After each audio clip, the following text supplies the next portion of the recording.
سورۃ الحج۔ بسم اللہ الرحمن الرحیم۔ یا ایھا الناس اتقوا ربکم ان زلزلۃ الساعۃ شیء عظیم۔ یہ فزع الاکبر جس سے کہ ختم ہو رہی ہے سورہ انبیاء، اسی کے تذکرے سے یہ شروع ہو رہی ہے سورہ حج۔ اے لوگوں، ڈرو اپنے رب سے، تقوی اختیار کرو اپنے رب کا، یقیناً قیامت کا زلزلہ بہت بڑی شے ہوگا۔ یوم ترونھا، جس دن کہ تم اس کو دیکھو گے، تذہل کل مرضعۃ عما ارضعت، بھول جائے گی ہر دودھ پلانے والی جسے وہ دودھ پلاتی تھی۔ یعنی واقعہ یہ ہے کہ حیوانات میں جو بھی دودھ پلانے والا کوئی جانور بھی ہو تو اسے بھی اپنے بچوں کے ساتھ جو انس ہوتا ہے، اور خاص طور پر انسانوں میں پھر ماں کی محبت اور شفقت اور ممتا جو ہے وہ اپنی جان دینے کو تیار ہوتی ہے، اپنے بچے کی آنکھ نہیں آنے دیتی۔ لیکن وہ سخت ایسا دن ہوگا، ایسی سختی ہوگی کہ دودھ پلانے والیاں اپنے دودھ پیتے بچوں کو بھول جائیں گی۔ وَتَضَعُ كُلُّ ذَاتِ حَمْلٍ حَمْلَهَا، اور دہشت کا عالم یہ ہوگا کہ ہر حاملہ کا حمل گر جائے گا۔ وَتَرَى النَّاسَ سُكَارَىٰ، تم دیکھو گے لوگوں کو کہ جیسے نشے میں ہیں، اس طرح کی کیفیت ان پر طاری ہوگی، ایسے بے سدھ سے نظر آئیں گے جیسے کہ گویا کہ نشے میں، وَمَا هُم بِسُكَارَىٰ، حالانکہ وہ کسی نشے میں نہیں ہے، وَلَٰكِنَّ عَذَابَ اللَّهِ شَدِيدٌ، بلکہ اللہ کا عذاب بہت سخت ہے، اللہ کی طرف سے بڑی سخت یہ گھڑی آنے والی ہے، جس سے کہ اللہ تعالیٰ اپنے مومن صادق بندوں کو بچا لے گا، جس کی صراحت ہے حدیث کے اندر۔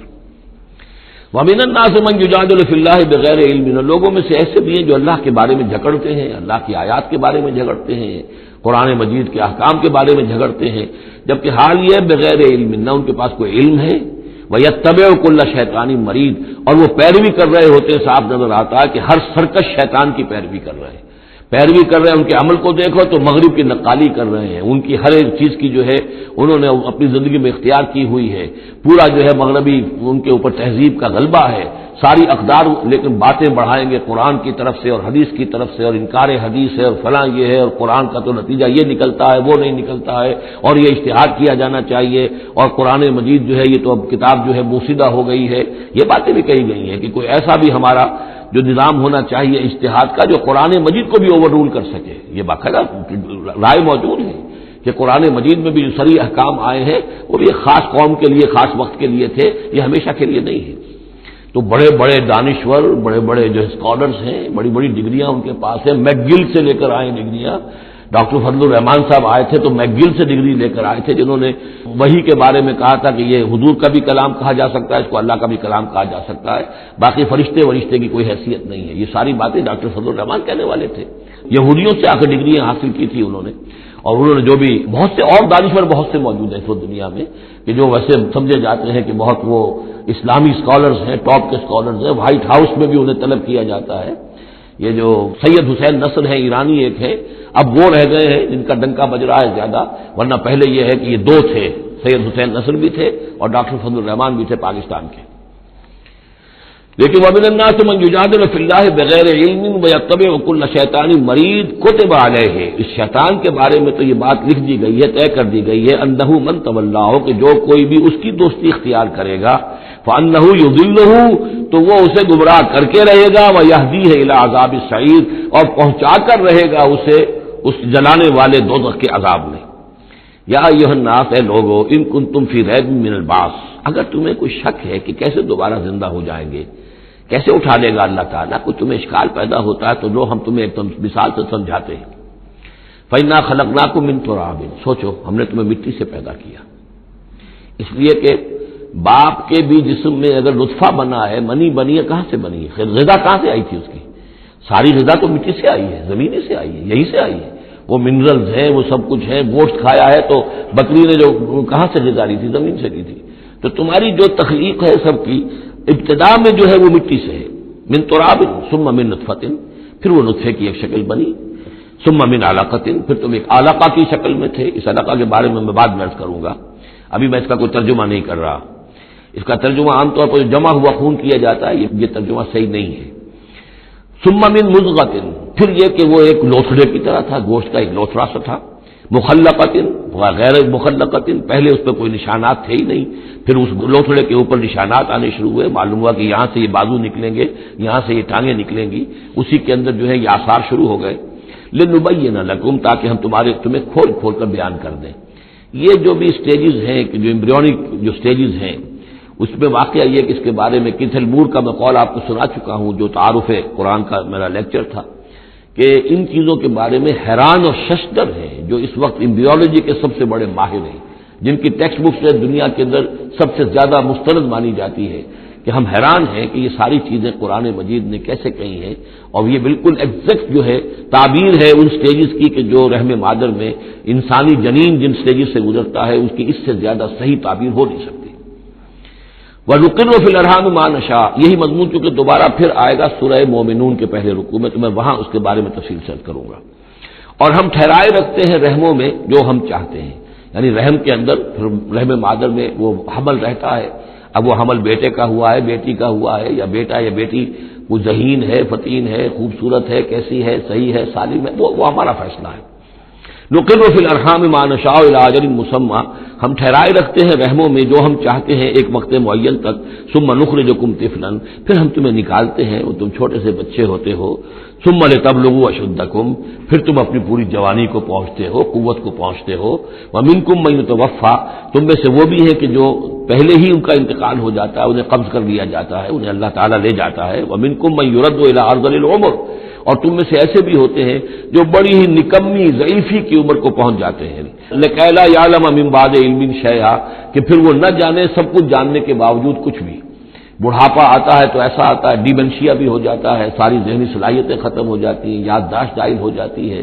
پھر بچپن کی عادتیں عود کر آتی ہیں، لکئی لا یعلم من بعد علم شیئا، پھر یہ صورت بھی ہو جاتی ہے۔ یہ ارذل العمر ہے جس سے کہ حضور صلی اللہ علیہ وسلم نے اللہ کی پناہ مانگی ہے کہ اللہ اس سے پہلے اٹھا لے، اس سے پہلے کہ انسان اس کیفیت میں آ جائے کہ جس کا نقشہ یہاں کھینچا جا رہا ہے، لکئی لا یعلم من بعد علم شیئا۔ بڑا سقراط تھا، بقراط تھا، کچھ تھا، لیکن اب کیا ہو گیا ہے اس کو دیکھیے۔ واقعہ یہ ہے کہ میں آپ سے عرض کر دوں کہ تقریباً سال ڈیڑھ سال تک مولانا امین احسن اصلاحی، جن کا انتقال ابھی کوئی 1.5 مہینہ ہوا ہے، اس کیفیت میں رہے ہیں کہ نہ وہ زندوں میں تھے نہ مردوں میں تھے، انہیں دیکھ کر عبرت ہوتی تھی۔ ایک شخص جو خطیب تھا، ایک بڑا مقرر تھا، لکھنے والا تھا، جس کی قلم میں زور تھا، مجھے ان سے بہت سی باتوں میں اختلاف بھی ہے، لیکن اس میں کوئی شک نہیں کہ تفسیر تدبر قرآن جو ہے ان کی، وہ ایک پہلو سے خاص طور پر نظام القرآن کے اعتبار سے انہوں نے اپنے استاد حمید الدین فرائی رحمۃ اللہ علیہ کی جو کنٹریبیوشن اسے آگے بڑھایا ہے، میں نے ان سے بہت استفادہ کیا ہے۔ لیکن ان دنوں میں ان کے پاس جایا کرتا تھا، بس ایک حسرت لے کر آتا تھا، تب وہ پہچانتے تھے کسی کو، یہ کیفیت جو اللہ تعالیٰ اس سے بچائے، اس طرح کی کیفیت جو ہے وہ دنیا میں انسان کی ہو جائے۔ وَمِنْكُمْ مَنْ يُرَدُّ إِلَىٰ أَرْذَلِ الْعُمُرِ، ان کے لیے دعا کر لیجیے، اللہم اغفر لہ وارحمہ وادخلہ فی رحمتک وحاسبہ حسابا یسیرا۔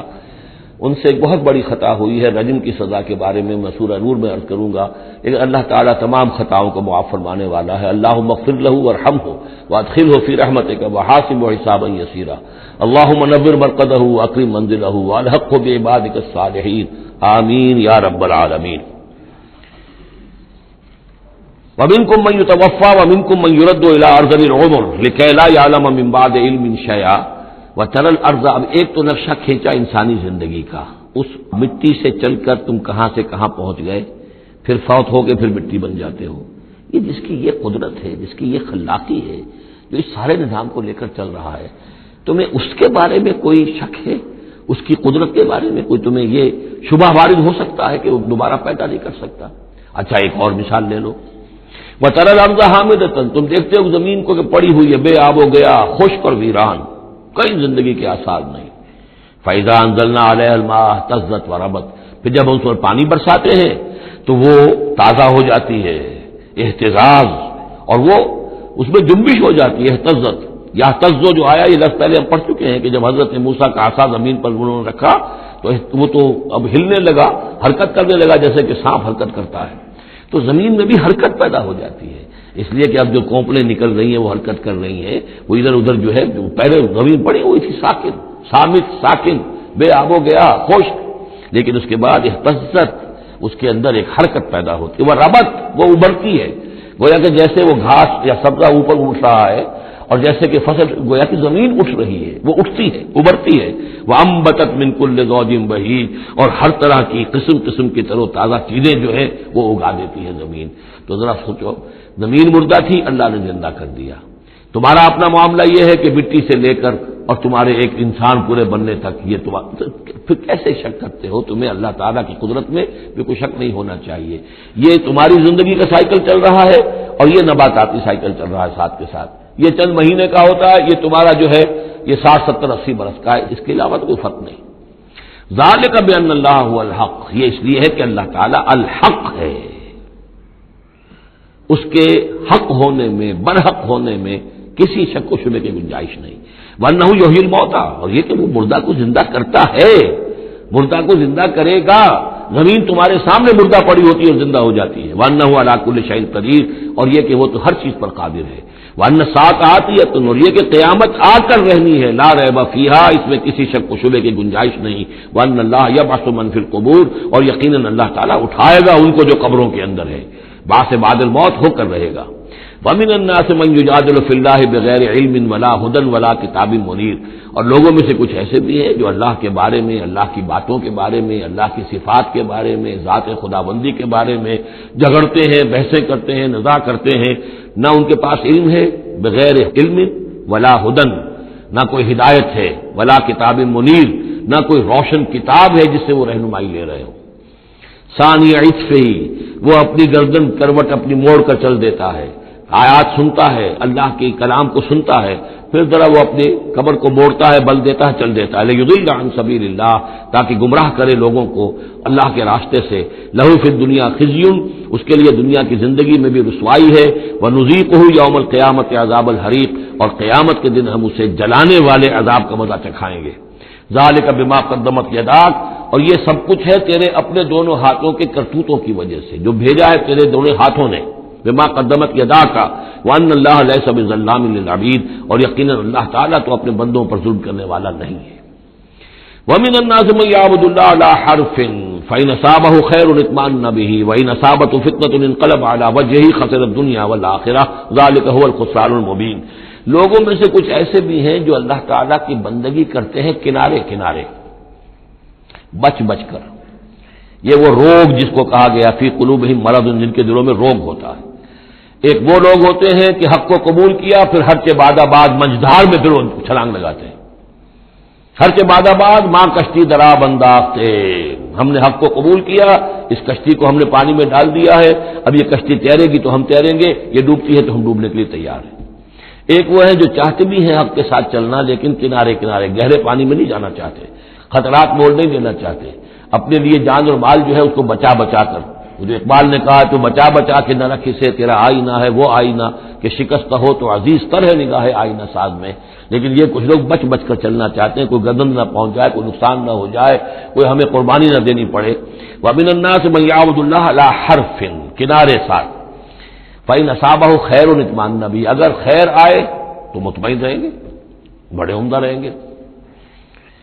وإن أصابته الفتنة انقلب على وجهه، اور اگر کوئی فتنہ آ گیا، آزمائش آ گئی، کوئی قربانی کا وقت آ گیا، پکار آ گئی، نکلو اللہ کی راہ میں اور لاؤ اللہ کی راہ میں،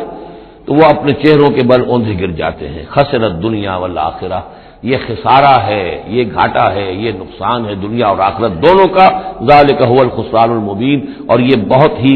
نمایاں اور واضح تباہی ہے۔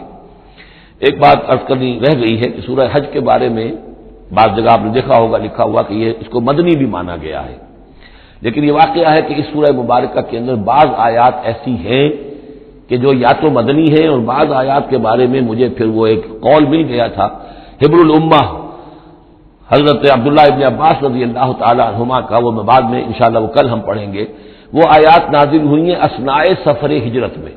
ظاہر بات ہے کہ جب حضور مکے سے نکل آئے ہیں اور جا رہے ہیں تو کتنے دن لگے ہیں، کوئی وہ چند گھنٹے کا، 1 گھنٹے کی فلائٹ تو نہیں تھی کہ جو ہوائی جہاز سے آپ چلے گئے ہوں، آدھے گھنٹے کی فلائٹ ہے کل نہیں، لیکن یہ کوئی وقت لگا۔ اس میں بھی جو آیات نازل ہوئی ہیں، اور اس صورت میں کئی آیات ایسی ہیں کہ جن کی بڑی گہری مشابہت آپ کو مل جائے گی سورہ بقرہ کی آیات کے ساتھ۔ چنانچہ شہادت علی الناس والی آیت بھی اس صورت میں بھی ہے، سورہ بقرہ میں بھی ہے، لیکون الرسول شہیدا علیکم وتکونوا شہداء علی الناس، یہ آپ کو سورہ حج کے آخر میں ملے گی۔ جہاد کا لفظ بھی اس صورت مبارکہ میں ملے گا۔ یہ آیت بھی آپ غور کریں گے تو سورہ بقرہ کے دوسرے رکوع میں جو مثال آئی تھی منافقین کا حال یہ ہے، او کصیب من السماء فیہ ظلمات ورعد وبرق یجعلون اصابعهم فی آذانهم من الصواعق حذر الموت واللہ محیط بالکافرین، یہ بجلی جب چمکتی ہے کوئی روشنی نظر آتی ہے چل پھر لیتے ہیں، لیکن اس کے بعد پھر جیسے ہی اندھیرا ہوتا ہے کھڑے رہ جاتے ہیں۔ تو بالکل وہی کیفیت ہے کہ جب ذرا حالات صحیح ہوئے، نارمل ہوئے، کوئی خطرہ نہیں، کوئی اندیشہ نہیں، کوئی مطالبہ نہیں، کوئی جنگ کی مہم جو ہے پیش نظر نہیں ہے، تو وہ بڑے چلت پھر دکھا رہے ہیں، حضور کے پاس آ رہے ہیں، باتیں کر رہے ہیں، وہ بھی اہل ایمان کے ساتھ ہیں۔ لیکن جب ذرا مشکل وقت آیا اوندھے منہ گر پڑے۔ وَمِنَ النَّاسِ اللہ تعالی ہمیں اس سے بچائے، اور دین اور ایمان کے ساتھ اور اللہ کے دین کو قائم کرنے کی جد و جہد میں مخلصانہ اور ہمہ وجوہ اپنے آپ کو جھونک دینے کی ہمت عطا فرمائے۔ وَمِنَ النَّاسِ مَن يَعْبُدُ اللَّهَ عَلَىٰ حَرْفٍ فَإِنْ أَصَابَهُ خَيْرٌ اطْمَأَنَّ بِهِ وَإِنْ أَصَابَتْهُ فِتْنَةٌ انقلب عَلَىٰ وَجْهِهِ خَسِرَ الدُّنْيَا وَالْآخِرَةَ ذَٰلِكَ هُوَ الْخُسْرَانُ الْمُبِينُ۔ يَدْعُو مِن دُونِ اللَّهِ مَا لَا يَضُرُّهُ وَمَا لَا يَنفَعُهُ، یہ پکارتا ہے اللہ کے سوا ان کو جو نہ اسے کوئی ضرر پہنچا سکتی ہے نہ نفع۔ ذَٰلِكَ هُوَ الضَّلَالُ الْبَعِيدُ، یہی ہے بہت ہی گمراہی دور کی گمراہی۔ يَدْعُو لَمَن ضَرُّهُ أَقْرَبُ مِن نَّفْعِهِ، وہ پکارتا ہے اس کو کہ جس کا ضرر جو ہے وہ اس کے نفع سے قریب تر ہے۔ اللہ کے سوا کسی کو پکارو گے تو نفع تو کوئی ہے نہیں، لیکن ضرر تو پہنچ گیا۔ لبیس المولا و لبیس العشیر، بہت ہی برا ہے وہ دوست اور بہت ہی برا ہے رفیق۔ ان اللہ يدخل الذین آمنوا وعملوا الصالحات جنات تجری من تحتها الانہار، یقیناً اللہ تعالیٰ داخل کرے گا ان لوگوں کو جو ایمان لائے، جنہوں نے نیک عمل کیے، ان باغات میں جن کے دامن میں ندیاں بہتی ہوں گی۔ ان اللہ یفعل ما یرید، یقیناً اللہ تعالیٰ کرتا ہے جو چاہتا ہے، جس چیز کا ارادہ کرتا ہے وہ کر گزرتا ہے، فعال لما یرید ہے۔ من کان یظن ان لن ینصرہ اللہ فی الدنیا والآخرۃ فلیمدد بسبب من السماء ثم لیقطع فلینظر هل یذهبن کیدہ ما یغیظ۔ یہ آیت مشکلات القرآن میں سے ہے، بہت سے مختلف انداز میں اس کی تعبیرات کی گئی ہیں، لیکن میرا دل ٹھکا ہے اسی تعبیر پر کہ جو موضح القرآن میں شاہ عبد القادر دہلوی رحمۃ اللہ علیہ نے کی ہے، اور میں اسی کو وضاحت کے ساتھ پیش کر رہا ہوں۔ جو شخص دین کے لیے خدمت کر رہا ہو، دین کے لیے لگا ہوا ہو، کام کے اندر داعی ہے یا اس کسی داعی کے ساتھ ہے، اب اس کے لیے یہ ہوتا ہے کہ ایک تو امید ہوتی ہے کہ اللہ کی مدد آئے گی، آج نہیں تو کل آئے گی، کل نہیں تو پرسوں آئے گی۔ اگر کسی وجہ سے انسان حالات کو دیکھ کر اتنا مایوس ہو جائے کہ اللہ کی مدد کی اسے امید نہ رہے، یہ چیز پھر اس کے لیے بہت بڑی ناکامی کا سبب بن جائے گی۔ امید پیوست رہ شجر سے امید بہار رکھ، اللہ سے مایوس نہیں ہونا چاہیے۔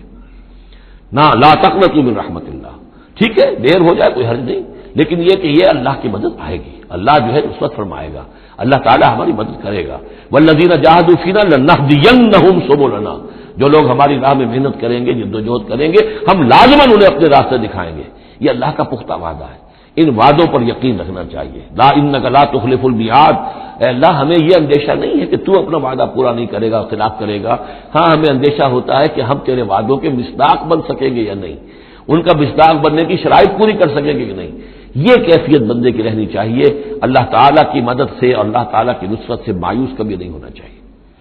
تو اس کی ایک مثال دی ہے کہ اگر کوئی شخص کسی رسی کے ساتھ کہیں اوپر سے ایک رسی ہے اس نے پکڑا ہوا ہے، تو تب تک یہ کہ تھاما ہوا ہے،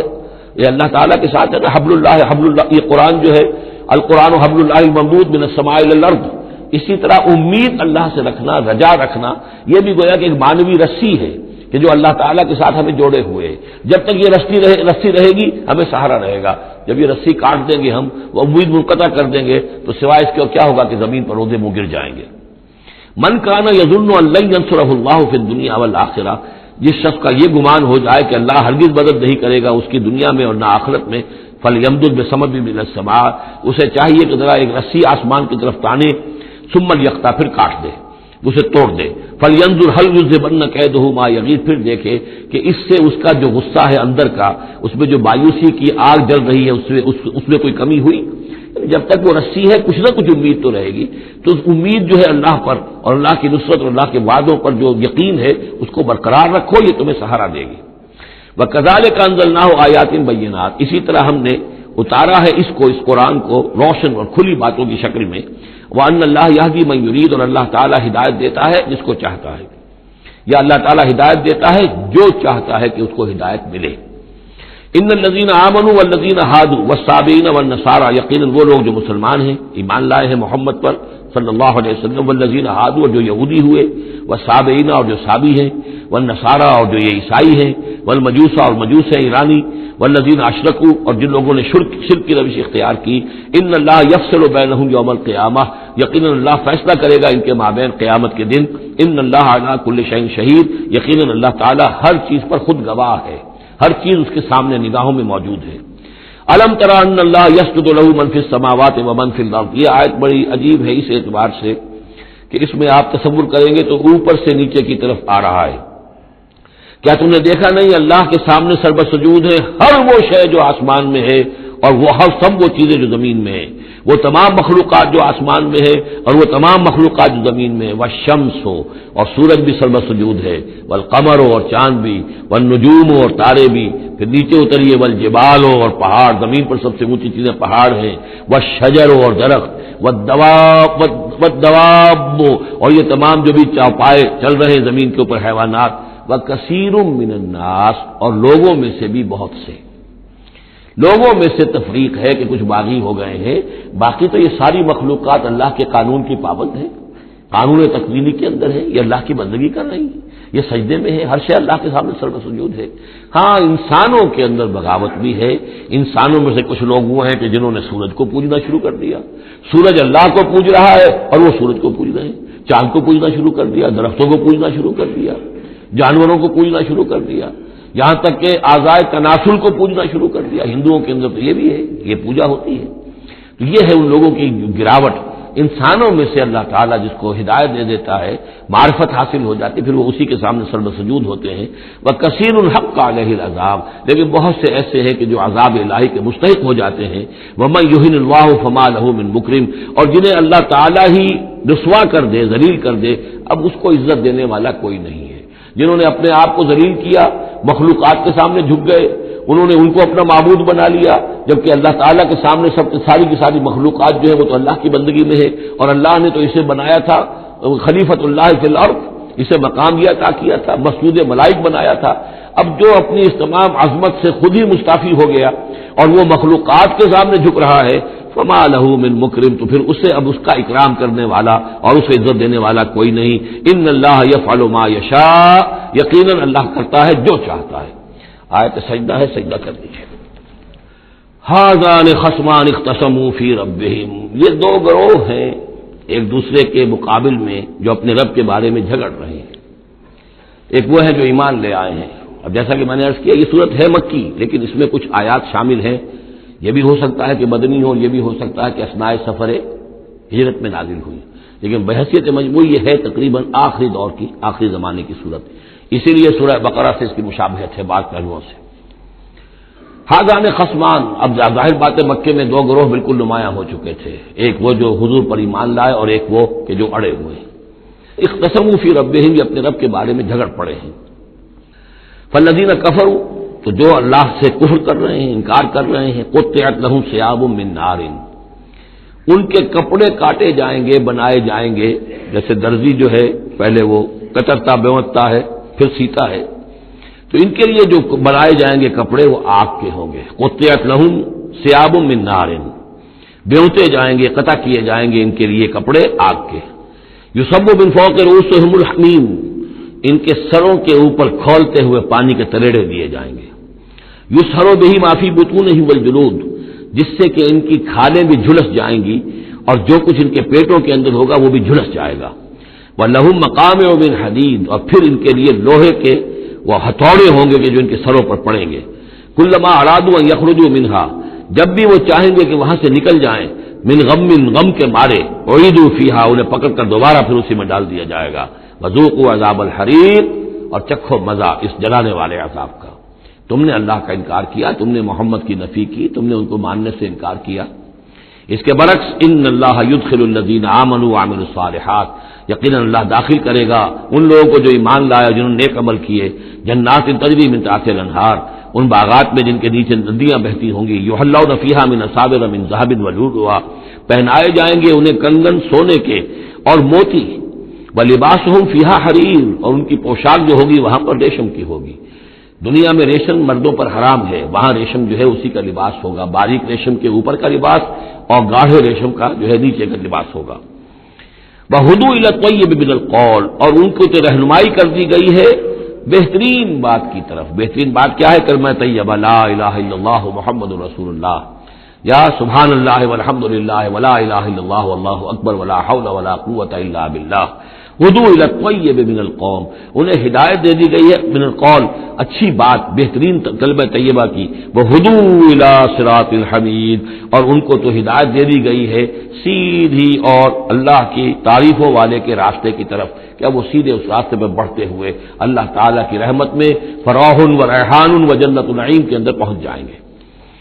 ان الذین کفروا یصدون عن سبیل اللہ، یقیناً وہ لوگ جنہوں نے کفر کیا اور جو روک رہے ہیں لوگوں کو اللہ کے راستے سے، والمسجد الحرام ہے، اور مسجد حرام سے روک رہے ہیں۔ اب مسلمان یہاں سے جانے پر مجبور ہیں، اس کے جوار بیت اللہ میں رہتے تھے، یہاں سے چھوڑ کر جانے پہ مجبور ہیں، بعد میں کتنے عرصے تک نہ وہ عمرہ کر سکے نہ حج کر سکے، تو جو ان کو مسجد حرام سے روک رہے ہیں، الذی جعلناہ للناس سواء العاکف فیہ والباد، اس گھر کو جو ابراہیم نے بنایا تھا، جس کو ہم نے تمام انسانوں کے لیے مساوی قرار دیا ہے، برابر ہے یہاں پر، چاہے یہاں کے رہنے والے مقیم ہوں اور چاہے باہر سے آئیں۔ یہ اصطلاحات ہیں آفاقی اور مقیم۔ وہاں بیت اللہ میں، حرم میں کوئی فرق نہیں کیا جا سکتا حقوق میں۔ اب بھی میں سمجھتا ہوں کہ وہاں اس میں کوئی حرج شک نہیں ہے کہ حرم کے اندر کوئی فرق نہیں ہے۔ کوئی شخص باہر کا آ کر پہلی صف میں بیٹھ جائے، کوئی اسے زبردستی نہیں اٹھا سکے گا۔ یہ دوسری بات ہے کہ وہاں پہ شرطے وغیرہ جو ہیں ان کو رشوتیں دے کر لوگوں نے کو اپنی سیٹیں ریزرو کرا لی ہوتی ہیں، یا کبھی کوئی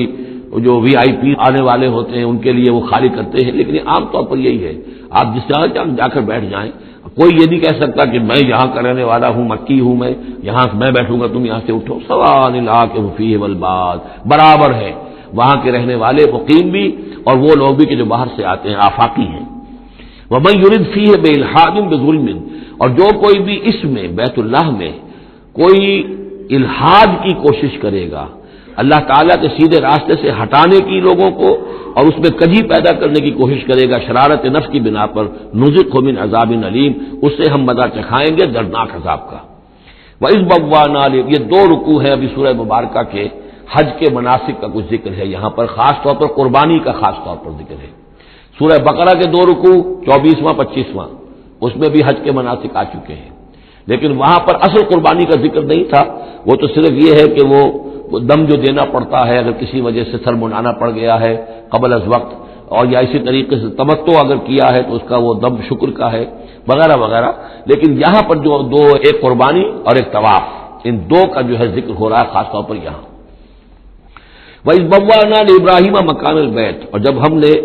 معین کر دی ابراہیم کے لیے اپنے گھر کی جگہ، بتا دی کہ یہ ہے وہ جگہ جس کے بارے میں میرا گمان یہ ہے کہ وہاں بنیادیں موجود تھیں حضرت آدم علیہ السلام کی بنائی ہوئی، لیکن اوپر سے دیواریں سب کی سب گر چکی تھیں اور سیلاب کی وجہ سے سارا اب وہاں کوئی آثار نہیں رہے تھے، اللہ تعالیٰ نے رہنمائی فرما کر ان کی نشاندہی کروا دی۔ اللہ تشرک بی شیئا، اور یہ حکم دے دیا گیا میرے ساتھ کسی شے کو شریک نہ کرنا، وطہر بیتیا، اور میرے اس گھر کو پاک رکھنا، للطائفین، طواف کرنے والوں کے لیے، والقائمین، اور قیام کرنے والوں کے لیے، کھڑے ہو کر نمازیں پڑھنے والوں کے لیے، والرکع السجود، اور رکوع کرنے والوں کے لیے اور سجود کرنے والوں کے لیے۔ یہ گویا کہ جیسے وہاں آیا تھا وَعَهِدْنَا إِلَىٰ إِبْرَاهِيمَ وَإِسْمَاعِيلَ أَن طَهِّرَا بَيْتِيَ لِلطَّائِفِينَ وَالْعَاكِفِينَ وَالرُّكَّعِ السُّجُودِ، تقریباً وہی آیت یہاں پر آئی ہے، صرف یہ کہ عاکف کی بجائے یہاں قائمین کا لفظ آیا ہے۔ وَأَذِّن فِي النَّاسِ بِالْحَجِّ، اور اے ابراہیم اب پکارو لوگوں کو، اذان دو، پکارو حج کے لیے۔ اب کیسے پکارا ہوگا، کیسے آپ نے یہ پیغام پہنچایا ہوگا، کہاں سے اللہ تعالیٰ نے ان کی آواز کو، ان کی پکار کو کہاں کہاں پہنچایا ہوگا، یہ اللہ تعالیٰ کا معاملہ ہے۔ یا تو کا رجالن، پکاریے لوگوں کو، حج کی دعوت دیجیے، آئیں گے وہ آپ کے پاس پیدل چل کر بھی، وعلی کل ضامر، اور بڑی لاغر اونٹنیوں پر بھی، یعنی دور دراز سے آئیں گے تو سفر کی وجہ سے اونٹنیاں لاغر ہو چکی ہوں گی۔ یاتین من کل فج عمیق، جو یہاں پر پہنچیں گی وہ اونٹنیاں اور لوگ آئیں گے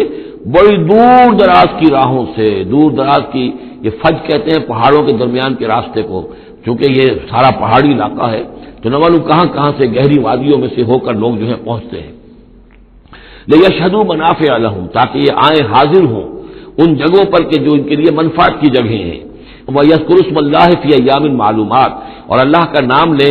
معین دنوں کے اندر، یعنی قربانیاں دیں معین دنوں میں۔ 10ویں ذی الحجہ کی قربانی کا دن ہے، اس کے بعد جو ہے 11ویں کو بھی ہو سکتی ہے، 12ویں کو بھی ہو سکتی ہے۔ یا ایام معلومات ہیں، علی ما رزقہم من بہیمۃ الانعام، تو اللہ کا نام لیں ذبح کرتے ہوئے، اللہ کا نام لیں ان پر کہ جو ہم نے انہیں یہ چوپائے عطا کیے ہیں، مویشی دیے ہیں، فکلوا منہا، تو ان کو ذبح کر کے ان کی قربانی دے کر اس میں سے خود بھی کھاؤ، واطعموا البائس الفقیر، اور جو برے حال میں ہو، فقیر محتاج جو بہت ہی خستہ حال ہے، اس کو بھی کھلاؤ، ثم لیقضوا تفثہم، پھر یہ کرنے کے بعد پھر اپنے میل کچیل دور کرو، پھر احرام کھولنا ہوتا ہے، پھر یہ کہ وہ رنحت رمی ہوتی ہے، نہر ہوتا ہے، حلق ہوتا ہے، اور پھر طواف، چار یہ الفاظ جو ہیں یہ 10ویں تاریخ کے ہیں، چار افعال، رمی اور نہر، پھر جا کر قربانی دینا، پھر یہ کہ حلق کر کے اور پھر یہ احرام کھل گیا، اب نہاؤ دھو میل کچیل جو بھی احرام کی وجہ سے صاف کرو، اچھے کپڑے پہنو اور پھر جاؤ اور طواف کرو، طواف زیارہ، ثم یقضوا تفثہم، پھر چاہیے کہ وہ دور کریں اپنے میل کچیل، ولیوفوا نذورہم، اور جو بھی نذریں مانگی ہوئی ہوں ان کو پورا کریں، ولیطوفوا بالبیت العتیق، اور اب جا کر اس قدیم گھر کا طواف کریں، ذالک، یہ سن چکے، ومن یعظم حرمات اللہ فهو خیر له عند ربہ، اور جو کوئی اللہ تعالیٰ کی حرمتوں کی تعظیم کرے، یہ بیت اللہ الحرام ہے، یہ اشہر حرم ہے، یہ ساری چیزیں جو اللہ تعالیٰ کی حرمتیں ہیں، حرمات اللہ ہیں، اللہ نے جس جس چیز کو کہ محترم قرار دیا ہے، سورہ مائدہ میں ہم پڑھ چکے ہیں، وہ جانور کے جو ہدی کے جانور ہیں وہ بھی محترم ہیں، جن کے گردنوں میں پٹے ڈال دیے گئے ہیں، معلوم ہے کہ یہ ہدیم بالغ الکعبہ جانے والے ہیں، وہ بھی محترم ہیں، عام مین البیت الحرام جو ہیں، جو لوگ حاجی جا رہے ہیں ان کی بھی حرمت ہے، تو جو بھی من یعظم حرمات اللہ ہے، جو کوئی بھی اللہ تعالیٰ کی حرام کی ہوئی شے، محترم ٹھہرائی ہوئی چیزوں کی تعظیم کرے گا، فہو خیر له عند ربہ، تو وہ اسی کے لیے بہتر ہوگا، اس کا اجر و ثواب اسے ملے گا اپنے رب کے پاس، وَأُحِلَّتْ لَكُمُ الْأَنْعَامُ إِلَّا مَا يُتْلَىٰ عَلَيْكُمْ، اور حلال کر دیے گئے تمہارے لیے سارے چوپائے سوائے اس کے جو تم کو سنا دیا گیا ہے، یعنی یہ کہ خنزیر کا معاملہ ہے اس کو حرام کر دیا گیا ہے، باقی بکری ہے، بھیڑ ہے، گائے ہے، بیل ہے، اونٹ ہے، سب کو اللہ کی راہ میں تو اس کی قربانی ہو سکتی ہے، فَاجْتَنِبُوا الرِّجْسَ مِنَ الْأَوْثَانِ، تو پھر تم بچو، ان بتوں کی گندگی سے بچو، یہ ہے اصل میں بچنا جو ہے وہ سب سے پہلے شرک، اور وہاں پر سب سے بڑا شرک جو ہے وہ بت پرستی کا ہو رہا تھا، وَاجْتَنِبُوا قَوْلَ الزُّورِ، اسی طریقے سے جھوٹ کہنے سے، جھوٹ بات سے بھی بچو، حنفاء للہ، یکسو ہو جاؤ اللہ کی طرف، یکسو اسی کے بندے بن جاؤ،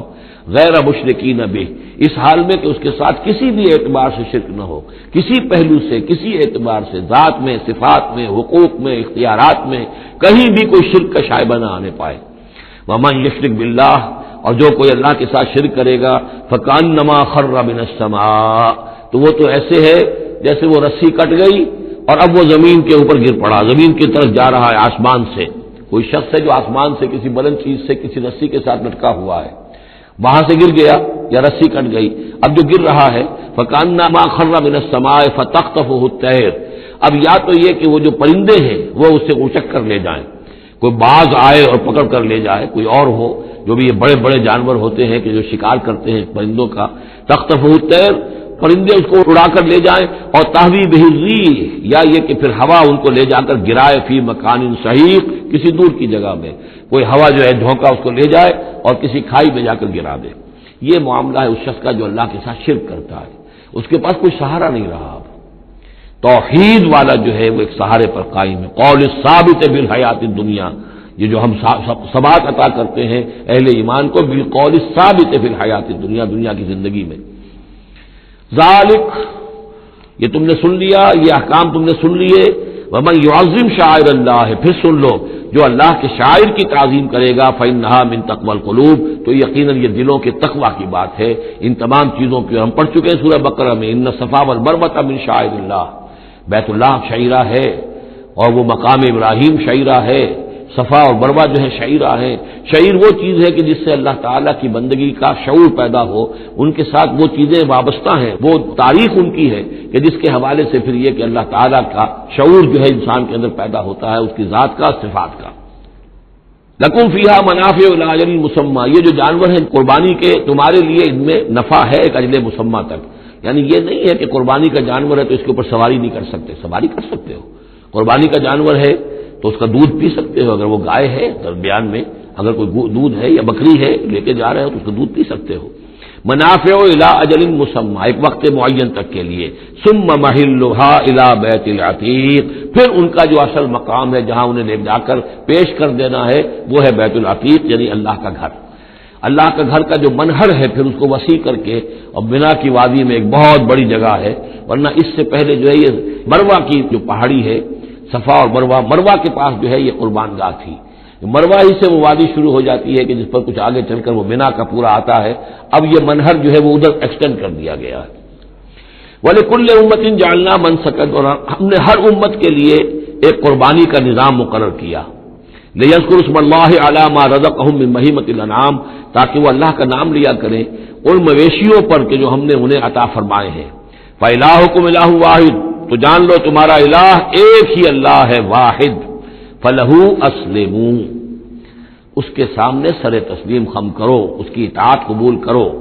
یعنی ایسا نہ ہو کہ بس قربانی تو ہو رہی ہے، باقی سب حرام خوریاں ہو رہی ہیں، 10-10 ہزار 20-20 ہزار کا جانور لے کر اور اس کے فوٹو کھنچوا کر اخبارات میں شائع کیے جا رہے ہیں، ہے سارا حرام خوری کا نتیجہ۔ تو یہ تو کوئی قربانی نہیں ہے، یہ اللہ تعالیٰ کے ہاں قبول نہیں ہے، چاہے وہ 1 لاکھ کا جانور ہو، لیکن ہو اسلام کے ساتھ۔ فَلَهُ أَسْلِمُوا، اس کی اطاعت تو قبول کرو، اس کے حلال اور حرام کے پابند تو ہو، اس کے حرام کردہ چیزوں سے منہ نہ مارو۔ وَبَشِّرِ الْمُخْبِتِينَ، اور اے نبی بشارت دے دیجئے مخبتین کو، اخبات کہتے ہیں جو اپنے آپ کو پست کر لیں اللہ کے سامنے، تواضع اور عاجزی اختیار کرنے والے۔ الَّذِينَ إِذَا ذُكِرَ اللَّهُ وَجِلَتْ قُلُوبُهُمْ، یہ جو سورہ انفال کے شروع میں الفاظ آئے تھے اس سے ملتے جلتے الفاظ ہیں۔ وہ کون لوگ ہیں؟ وہ لوگ مخبتین کہ جب اللہ کا ذکر کیا جائے تو ان کے دل لرز اٹھتے ہیں، کانپ اٹھتے ہیں۔ وَالصَّابِرِينَ عَلَىٰ مَا أَصَابَهُمْ، اور جو بھی کوئی تکلیف ان پر آئے، کوئی مصیبت آئے، کوئی ناگوار صورتحال درپیش ہو جائے تو اس پر صبر کرنے والے۔ والمقیم الصلاۃ، اور نماز کے قائم کرنے والے۔ ومما رزقناہم ينفقون، اور جو کچھ ہم نے ان کو دیا ہے اس میں سے ہمارے لیے خرچ کرنے والے، ہماری رضا جوئی کے لیے، ہمارے دین کے لیے یا محتاجوں کے لیے انفاق کرنے والے۔ اللہم ربنا اجعلنا منہم والبدن جعلناها لکم من شعائر اللہ، اور یہ جو قربانی کے جانور خاص طور پر اونٹ ہیں، ان کو ہم نے تمہارے لیے ان کو بھی شاعر بنا دیا، یہ بھی اللہ کے شاعر میں سے ہے، اس لیے کہ یہ اونٹ جو ہے ابھی اللہ کے نام پر قربان کیے جا رہے ہیں۔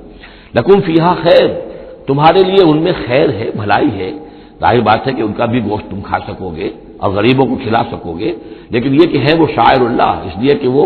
نامزد ہو چکے ہیں بیت اللہ کے لیے، اللہ کے لیے کہ یہ قربانی کے جانور ہے جن کو قربان کیا جانا ہے بیت اللہ کے قریب۔ فاذکروا اسم اللہ علیہا صواف، تو اس پر ان پر نام لیا کرو اللہ کا، ان کو کھڑا کر کے سیدھا، صواف صفے باندھ کر، قطار باندھ کر۔ یہ جو نقشہ ہے یہ خاص طور پر جو حجۃ الوداع میں حضور نے جو قربانی دی ہے تو 63 آپ نے اونٹ اپنے ہاتھ سے نہر فرمائے، کل 100، یہ 63 آپ نے اپنے ہاتھ سے نہر فرمائے۔ اور یہ آتا ہے روایات کے اندر، اب یہ چونکہ معاملہ حضور کا ہے اور اس میں ہمیں کسی شک و شبے کی گنجائش نہیں ہے کہ اب کھڑے ہوئے ہیں قطار میں، اور ایک اب نہر کرنے کا طریقہ بھی ہوتا ہے، برچھا مارا جاتا ہے اونٹ کی یہاں گردن میں، اس کو گرا کر ذبح کرنا آسان کام نہیں ہے، کھڑے ہوئے اونٹ کو برچھا لگایا جاتا ہے، یہاں اس کی جو بڑی وینز ہے خون کا فوارہ چھوٹتا ہے، جب خون بہت زیادہ بہہ جاتا ہے پھر وہ گرتا ہے ایک طرف، ایک پہلو کے اوپر، تو پھر اس کا معاملہ جو ذبح کرنے کا ہوتا ہے۔ تو حضور جیسے برچھا مارتے تھے اور اس کے بعد پھر اگلا اونٹ اپنی گردن خود آگے کرتا تھا۔ نہ شبد نصیب دشمن کے شبد ہلاک تیغت، سرے دوستا سلامت کی تو خنجر آزمائی، گویا کہ ان کے لیے خود ایک اعزاز اللہ نے شعور دیا ہے۔ وہ تو جو ایک سوکھی ہوئی لکڑی تھی جس کا سہارا لے کر حضور صلی اللہ علیہ وسلم وہ آپ خطبہ دیا کرتے تھے جمعے کا، پھر جب ممبر بنا دیا گیا اب وہ اس لکڑی جو ہے اس کا آپ سہارا نہیں لے رہے، تو پہلا دن جب تھا کہ آپ نے اس کا سہارا نہیں لیا اور آپ ممبر پر کھڑے ہو کر آپ نے جب خطبہ دیا ہے تو اس سوکھی لکڑی میں سے ایسی آواز آ رہی تھی جیسے کوئی بچہ بلک بلک کر رو رہا ہو کہ میری یہ سعادت آج ختم ہو گئی ہے، مجھے جو سعادت نصیب تھی کہ محمد الرسول اللہ صلی اللہ علیہ وسلم میرا سہارا لیا کرتے تھے، مجھ پر ٹیک لگایا کرتے تھے، یہ مجھ سے جاتی رہی فضیلت، بلک بلک کر رو رہا ہے۔ حنانہ اس کو کہتے، ستون حنانہ، اب بھی مسجد نبی میں ایک ستون ہے حنانہ، حنین کہتے ہی اس کو ہے کہ جس میں رقت ہو، بچہ رو رہا ہو، بلک رہا ہو تو یہ حنین ہے، تو حنانہ ہے وہ۔ اور اس کے لیے یہ نوٹ کر لیجیے، کہا ہے مولانا روم نے، فلسفی کو منکر حنانہ است از ہوا سے انبیاء بیگانہ است، پہلے فلسفی ہوتے تھے، آج سائنسدان جو انکار کرے گا کیسے ہو سکتا ہے سوکھی لکڑی میں سے بچوں کے سے رونے کی آواز آئے، کیسے مان لیں گے ہم؟ سر سید کیسے مانیں گے اس کو؟ نہیں مانیں گے کبھی بھی۔ تو فلسفی یا سائنسدان کو منکر حنانہ است، کہ وہ حنانہ کا انکار کرتا ہے، از حواس انبیاء بیگانہ است، اس لیے کہ انبیاء کے معاملات کو وہ جانتا نہیں ہے، وہ عام لوگوں پر قیاس کر رہا ہے۔ فاذکروا اسم اللہ علیہ صواف، تو لو اللہ کا نام ان پر، ان کو نہر کرنے کے لیے انہیں صفوں میں کھڑا کر کے، فیضا وجبت جنوبہا، جب ان کے پہلو زمین پر ٹک جائیں، جب خون اتنا بہہ جاتا ہے، کمزور ہو جاتا ہے تو پھر وہ ایک طرف کو اپنی کروٹ کے بل زمین کے اوپر پڑ جاتا ہے۔ فَكُلُوا مِنْهَا، تو اب کھاؤ اس میں سے اس کے گوشت کو، وَأَطْعِمُوا الْقَانِعَ وَالْمُعْتَرَ، اور کھلاؤ اس کو بھی جو قناعت کے ساتھ بیٹھا ہوا ہے، مانگتا نہیں پھر رہا ہے، سائل نہیں ہے، اس کے پاس کچھ نہیں ہے لیکن وہ مانگتا نہیں پھرتا، قانع، اور معتر جو بے قرار ہو گیا ہے، آتا ہے سوال کر رہا ہے، مانگ رہا ہے، گوشت مانگ رہا ہے، اس کو بھی دو، اس کو بھی دو۔ كَذَلِكَ سَخَّرْنَاهَا لَكُمْ لَعَلَّكُمْ تَشْكُرُونَ، اسی طرح تو ہم نے اتنے بڑے جانور کو تمہارے لیے مسخر کر دیا ہے، اونٹ جیسے جانور کو، اور وہ کھڑا ہوتا ہے تم بچھا مارتے اس کو، سخرناها لكم لعلكم تشكرون، تاکہ تم اللہ کا شکر ادا کرو۔ لن ينال الله لحومها ولا دماؤها، اب یہ ہے اصل شے، اللہ تک نہ ان کے گوشت پہنچتے ہیں نہ خون پہنچتا ہے، ولكن يناله التقوى منكم، ہاں اگر پہنچتا ہے اس تک تو تقوی اگر ہے تمہارے اندر تو اللہ تک پہنچ جائے گا۔ یعنی یہ کہ ایک یہ رسومات ہے، ظاہری شکل ہے، ظاہری شکل اصل دین نہیں ہے، اگرچہ اس کے بغیر بھی تو حقیقت جو ہے وہ کسی نہ کسی حیول ہی میں ظاہر ہوگی، کوئی نہ کوئی اسے پیکر چاہیے، تو ان عبادات کا پیکر بھی اہم ہے، لیکن صرف پیکر کو نہ سمجھیں، ظاہر کو نہ سمجھیں، اصل شے اس کی روح ہے، روح تقویٰ، وہ جو علامہ اقبال نے کہا ہے کہ رہ گئی رسم اذاں روح بلالی نہ رہی، فلسفہ رہ گیا تلقین غزالی نہ رہی، اور نماز و روزہ و قربانی و حج یہ سب باقی ہیں، تو باقی نہیں ہے۔ ہمارا وہ تقویٰ، ہمارا اللہ کے ساتھ خلوص و اخلاص، قربانی جب انسان دے رہا ہو تو واقعتاً اس کے اپنے اندر اگر تقویٰ بھی ہے، اس نے حلال ذریعے سے کمائے ہوئے مال میں سے اس نے اتنی محنت کی ہے کہ اس میں سے اثار کر رہا ہے، اللہ کے نام پر ایک جانور کو ذبح کر رہا ہے، پھر خود اپنی زندگی میں وہ اللہ کے قوانین کا پابند ہے، اسی کے مطابق زندگی گزار رہا ہے، اور وہ اپنی توانائیاں، قوتیں، صلاحیتیں اللہ کی راہ میں لگا رہا ہے، اس کی قربانی ہے۔ باقی اگر یہ نہیں ہے تو ٹھیک ہے، چلیے کم سے کم غریبوں کو گوشت مل جائے گا، کچھ نہ کچھ فائدہ تو ہو ہی جائے گا، لیکن یہ کہ وہ اصل قربانی نہیں ہے، اللہ تک کچھ نہیں پہنچے گا تمہارا۔ لن ینال اللہ لحومها ولا دماؤها، دیکھو ان قربانیوں کے نہ گوشت اللہ تک پہنچتے ہیں نہ ان کے خون، ولکن ینالہ التقوی منکم، ہاں تقوی اگر ہے وہ اللہ تک پہنچ جاتا ہے۔ کذالک سخرھا لکم لتکبروا اللہ علی ما ھداکم، اسی طرح اللہ تعالیٰ نے اسے تمہارے لیے مسخر کر دیا ہے، لتکبروا اللہ علی ما ھداکم، تاکہ تم اللہ کی تکبیر کیا کرو اس ہدایت پر جو اس نے تمہیں دی ہے۔ دیکھیے دو عیدیں ہیں ہماری، عید الفطر جو رمضان کے بعد آتی ہے، ایک عید الاضحیٰ ہے جو حج کے ساتھ منسلک ہے، وہاں بھی ہم نے رمضان مبارک کے بارے میں جو آیات آئی ہیں سورہ بقرہ کے 23ویں رکوع میں، وہاں بھی لتکبروا اللہ علی ما ھداکم ولعلکم تشکرون، شہر رمضان الذی انزل فیہ القرآن ھدی للناس وبینات من الھدی والفرقان فمن شہد منکم الشہر فلیصمہ فمن کان مریضا او علی سفر فعدۃ من ایام اخر یرید اللہ بکم الیسر ولا یرید بکم العسر ولتکملوا العدۃ ولتکبروا اللہ علی ما ھداکم ولعلکم تشکرون، وہی الفاظ یہاں ہیں، لتکبروا اللہ علی ما ھداکم، تاکہ تم تکبیر کرو، اللہ کی تکبیر کرو، اسی لیے عیدیان کے لیے جاتے آتے ہوئے تکبیر، اور اس کو بھی بڑا بلند آواز سے، جاتے آتے راستہ بدلنا، پھر نماز جو دوگانہ ہے عید کی اس میں اضافی تکبیرات ہیں، لتکبروا اللہ علی ما ھداکم ولعلکم تشکرون پر تو وہ آیت ختم ہوئی ہے، وبشر المحسنین، اور اے نبی ان لوگوں کو آپ بشارت دے دیجئے جو اسلام اور ایمان اور تقوی کی منزلیں طے کرتے ہوئے درجہ احسان تک پہنچنے کی کوشش کرتے ہیں اور پہنچ جاتے ہیں۔ ان اللہ یدافع عن الذین آمنوا ان اللہ لا يحب كل خوان کفور، اذن للذین یقاتلون بانہم ظلموا وان اللہ علی نصرهم لقدیر، الذین اخرجوا من دیارهم بغیر حق الا ان یقولوا ربنا اللہ ولولا دفع الله الناس بعضهم ببعض لهدمت صوامع وبيع وصلوات ومساجد يذكر فيها اسم الله كثيرا وَلَيَنْصُرَنَّ اللَّهُ مَنْ يَنْصُرُهُ إِنَّ اللَّهَ لَقَوِيٌّ عَزِيزٌ الَّذِينَ إِن مَّكَّنَّاهُمْ فِي الْأَرْضِ أَقَامُوا الصَّلَاةَ وَآتَوُا الزَّكَاةَ وَأَمَرُوا بِالْمَعْرُوفِ وَنَهَوْا عَنِ الْمُنكَرِ وَلِلَّهِ عَاقِبَةُ الْأُمُورِ صدق الله العظيم رب اشرح لي صدري ويسر لي أمري واحلل عقدة من لساني يفقهوا قولي اللهم ربنا ألهمنا رشدنا وأعذنا من شرور أنفسنا اللهم أرنا الحق حقا وارزقنا اتباعه وأرنا الباطل باطلا وارزقنا اجتنابه اللهم وفقنا لما تحب وترضى اللهم ربنا آنس وحشتنا في قبورنا وارحمنا بالقرآن العظيم اللهم اجعله لنا إماما ونورا وهدى ورحمة اللهم ذكرنا منه ما نسينا وعلمنا منه ما جهلنا وارزقنا تلاوته آناء الليل وآناء النهار واجعله لنا حجة يا رب العالمين آمین۔ یہ بات میں عرض کر چکا ہوں کہ سورہ حج کے بعض مضامین بہت مشابہ ہیں سورہ بقرہ سے۔ اس سورہ مبارکہ کے بارے میں بعض حضرات کی رائے یہ ہے کہ یہ مدنی ہے، لیکن صحیح بات یہی ہے کہ یہ مکی صورت ہے، البتہ اس میں کچھ آیات ایسی ہیں کہ جو مدنی بھی ان کو قرار دیا جا سکتا ہے، اور ایک روایت جو حضرت عبداللہ ابن عباس رضی اللہ تعالی عنہما کی مجھے مل گئی ہے وہ یہ ہے کہ وہ اثناء سفر ہجرت میں نازل ہوئی،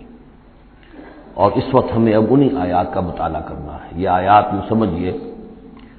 کہ نبی اکرم صلی اللہ علیہ وسلم کی وہ جد و جہد اور آپ کی دعوت اور تحریک جو ہے اس میں ایک بڑے ٹرننگ پوائنٹ کو ریپرزینٹ کر رہی ہے، یہ ایک بڑا فیصلہ کن موڑ ہے آپ کی جد و جہد میں۔ یہ مشابہت ذہن میں رکھیے کہ سورہ بقرہ میں بھی جہاں 23ویں رکوع میں تقریباً وسط ہے سورہ بقرہ کا، جس طرح یہ وسط ہے سورہ حج کا، وہاں بھی 23ویں رکوع میں رمضان مبارک اور روزے کی حکمتیں اور اس کے احکام کا بیان ہوا۔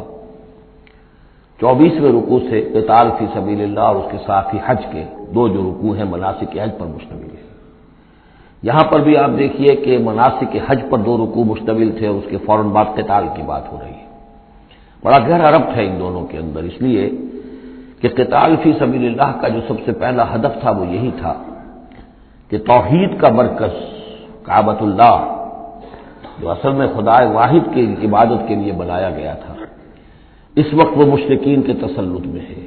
اور انہوں نے اسے شرک کا اڈا بنایا ہوا ہے۔ تو گویا کہ اب پہلا جو فرض منصبی ہے امت مسلمہ کا وہ یہ ہے کہ اس مرکز توحید کو مشرکین کے تسلط سے واگزار کرا کے اسے واقعتاً توحید ہی کا مرکز بنا دیا جائے۔ اس اعتبار سے ظاہر بات ہے کہ جنگ ناگزیر ہے، یہ صرف واز سے ہونے والا کام تو نہیں تھا، اس کے لیے تو ظاہر بات ہے کہ طاقت کا استعمال ناگزیر تھا، اسی لیے مناسک حج کے ذکر کے فوراً بعد اب یہ تذکرہ ہو رہا ہے۔ یہ آیات میرے خیال میں اثناء سفر ہجرت میں نازل ہوئی۔ فرمایا ان اللہ یدافع عن الذین آمنوا، اللہ تعالی مدافعت کرے گا اہل ایمان کی طرف سے، یعنی اب جو نیا دور شروع ہو رہا ہے جس میں کہ عام کانفلکٹ ہوگا، مسلح تصادم ہوگا، تو مسلمان اور اہل ایمان اپنے آپ کو اکیلا نہ سمجھے، بلکہ ان کی پشت پر اللہ ہے، ان کی طرف سے دفاع کرنے کے لیے اللہ تعالیٰ جو ہے وہ ان کی نصرت فرمائے گا۔ ان اللہ یدافع عن الذین آمنوا ان اللہ لا یحب کل خوان کفور، اللہ تعالیٰ کو بالکل پسند نہیں ہے یہ لوگ جو بہت خیانت کرنے والے ہیں اور ناشکرے ہیں۔ یہ کون ہے؟ یہ قریش مکہ کہ جنہوں نے ایک طرف خیانت کی انتہا کر دی کہ توحید کے مرکز کو شرک کا اڈا بنا دیا۔ یہ امانت تھی ان کے پاس حضرت اسماعیل اور حضرت ابراہیم علیہ السلام کی، اور یہ تو اس لیے تعبیر کیا گیا تھا ربنا لیقیموا الصلاۃ، اور حضرت ابراہیم نے دعا کی تھی وجنبنی وبنی ان نعبد الاصنام، لیکن ان لوگوں نے خیانت کی ہے، ان کی وراثت کے اندر صحیح طرز عمل اختیار نہیں کیا بلکہ خیانت کی روش اختیار کی، اور کفور ہیں، بہت ناشکرے ہیں، اس لیے کہ اس گھر کی وجہ سے انہیں یہ حیثیت حاصل ہے کہ یہ مرکزی شہر بنا ہوا ہے پورے جزیرہ نما عرب کا۔ اس گھر کی وجہ سے ان کے قافلوں کو تحفظ حاصل ہے کہ ان کے اوپر کوئی حملہ نہیں کرتا، اور مشرق اور مغرب کی جو ٹریڈ ہے اس کے گویا کہ یہ ایک طرح سے پروپرائٹری ان کے پاس حقوق آ گئے، ایکسکلوسیو پروپرائٹری رائٹس، کہ ظاہر بات ہے کوئی اور قافلہ بچ کر جا نہیں سکتا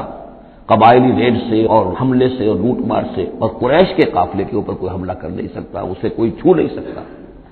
تو اس گھر کی وجہ سے لإلاف قریش إیلافهم رحلة الشتاء والصيف فلیعبدوا رب هذا البیت، یہ جو ان کے قافلے سردیوں میں جاتے ہیں یمن کی طرف اور گرمیوں میں جاتے ہیں شام کی طرف، تو ان کو سمجھنا چاہیے کہ یہ ساری جو ان کی چلت پھرت ہے یہ تو اس گھر کے طفیل ہے، اس کی وجہ سے انہیں یہ پروٹیکشن حاصل ہے اور انہوں نے ناشکری کی ہے۔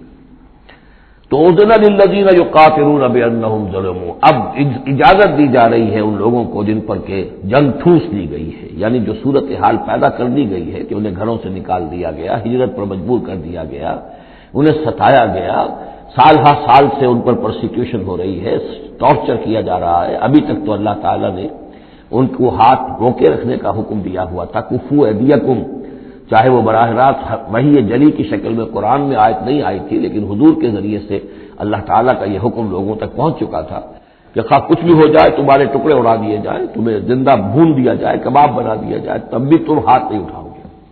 لیکن اب ان کے ہاتھ کھولے جا رہے ہیں، اذن للذین یقاتلون بانہم ظلموا، اب جو ان پر ظلم کیا گیا ہے اس کے سبب سے ان کو اجازت دی جا رہی ہے کہ اب وہ اینٹ کا جواب پتھر سے دے سکتے ہیں۔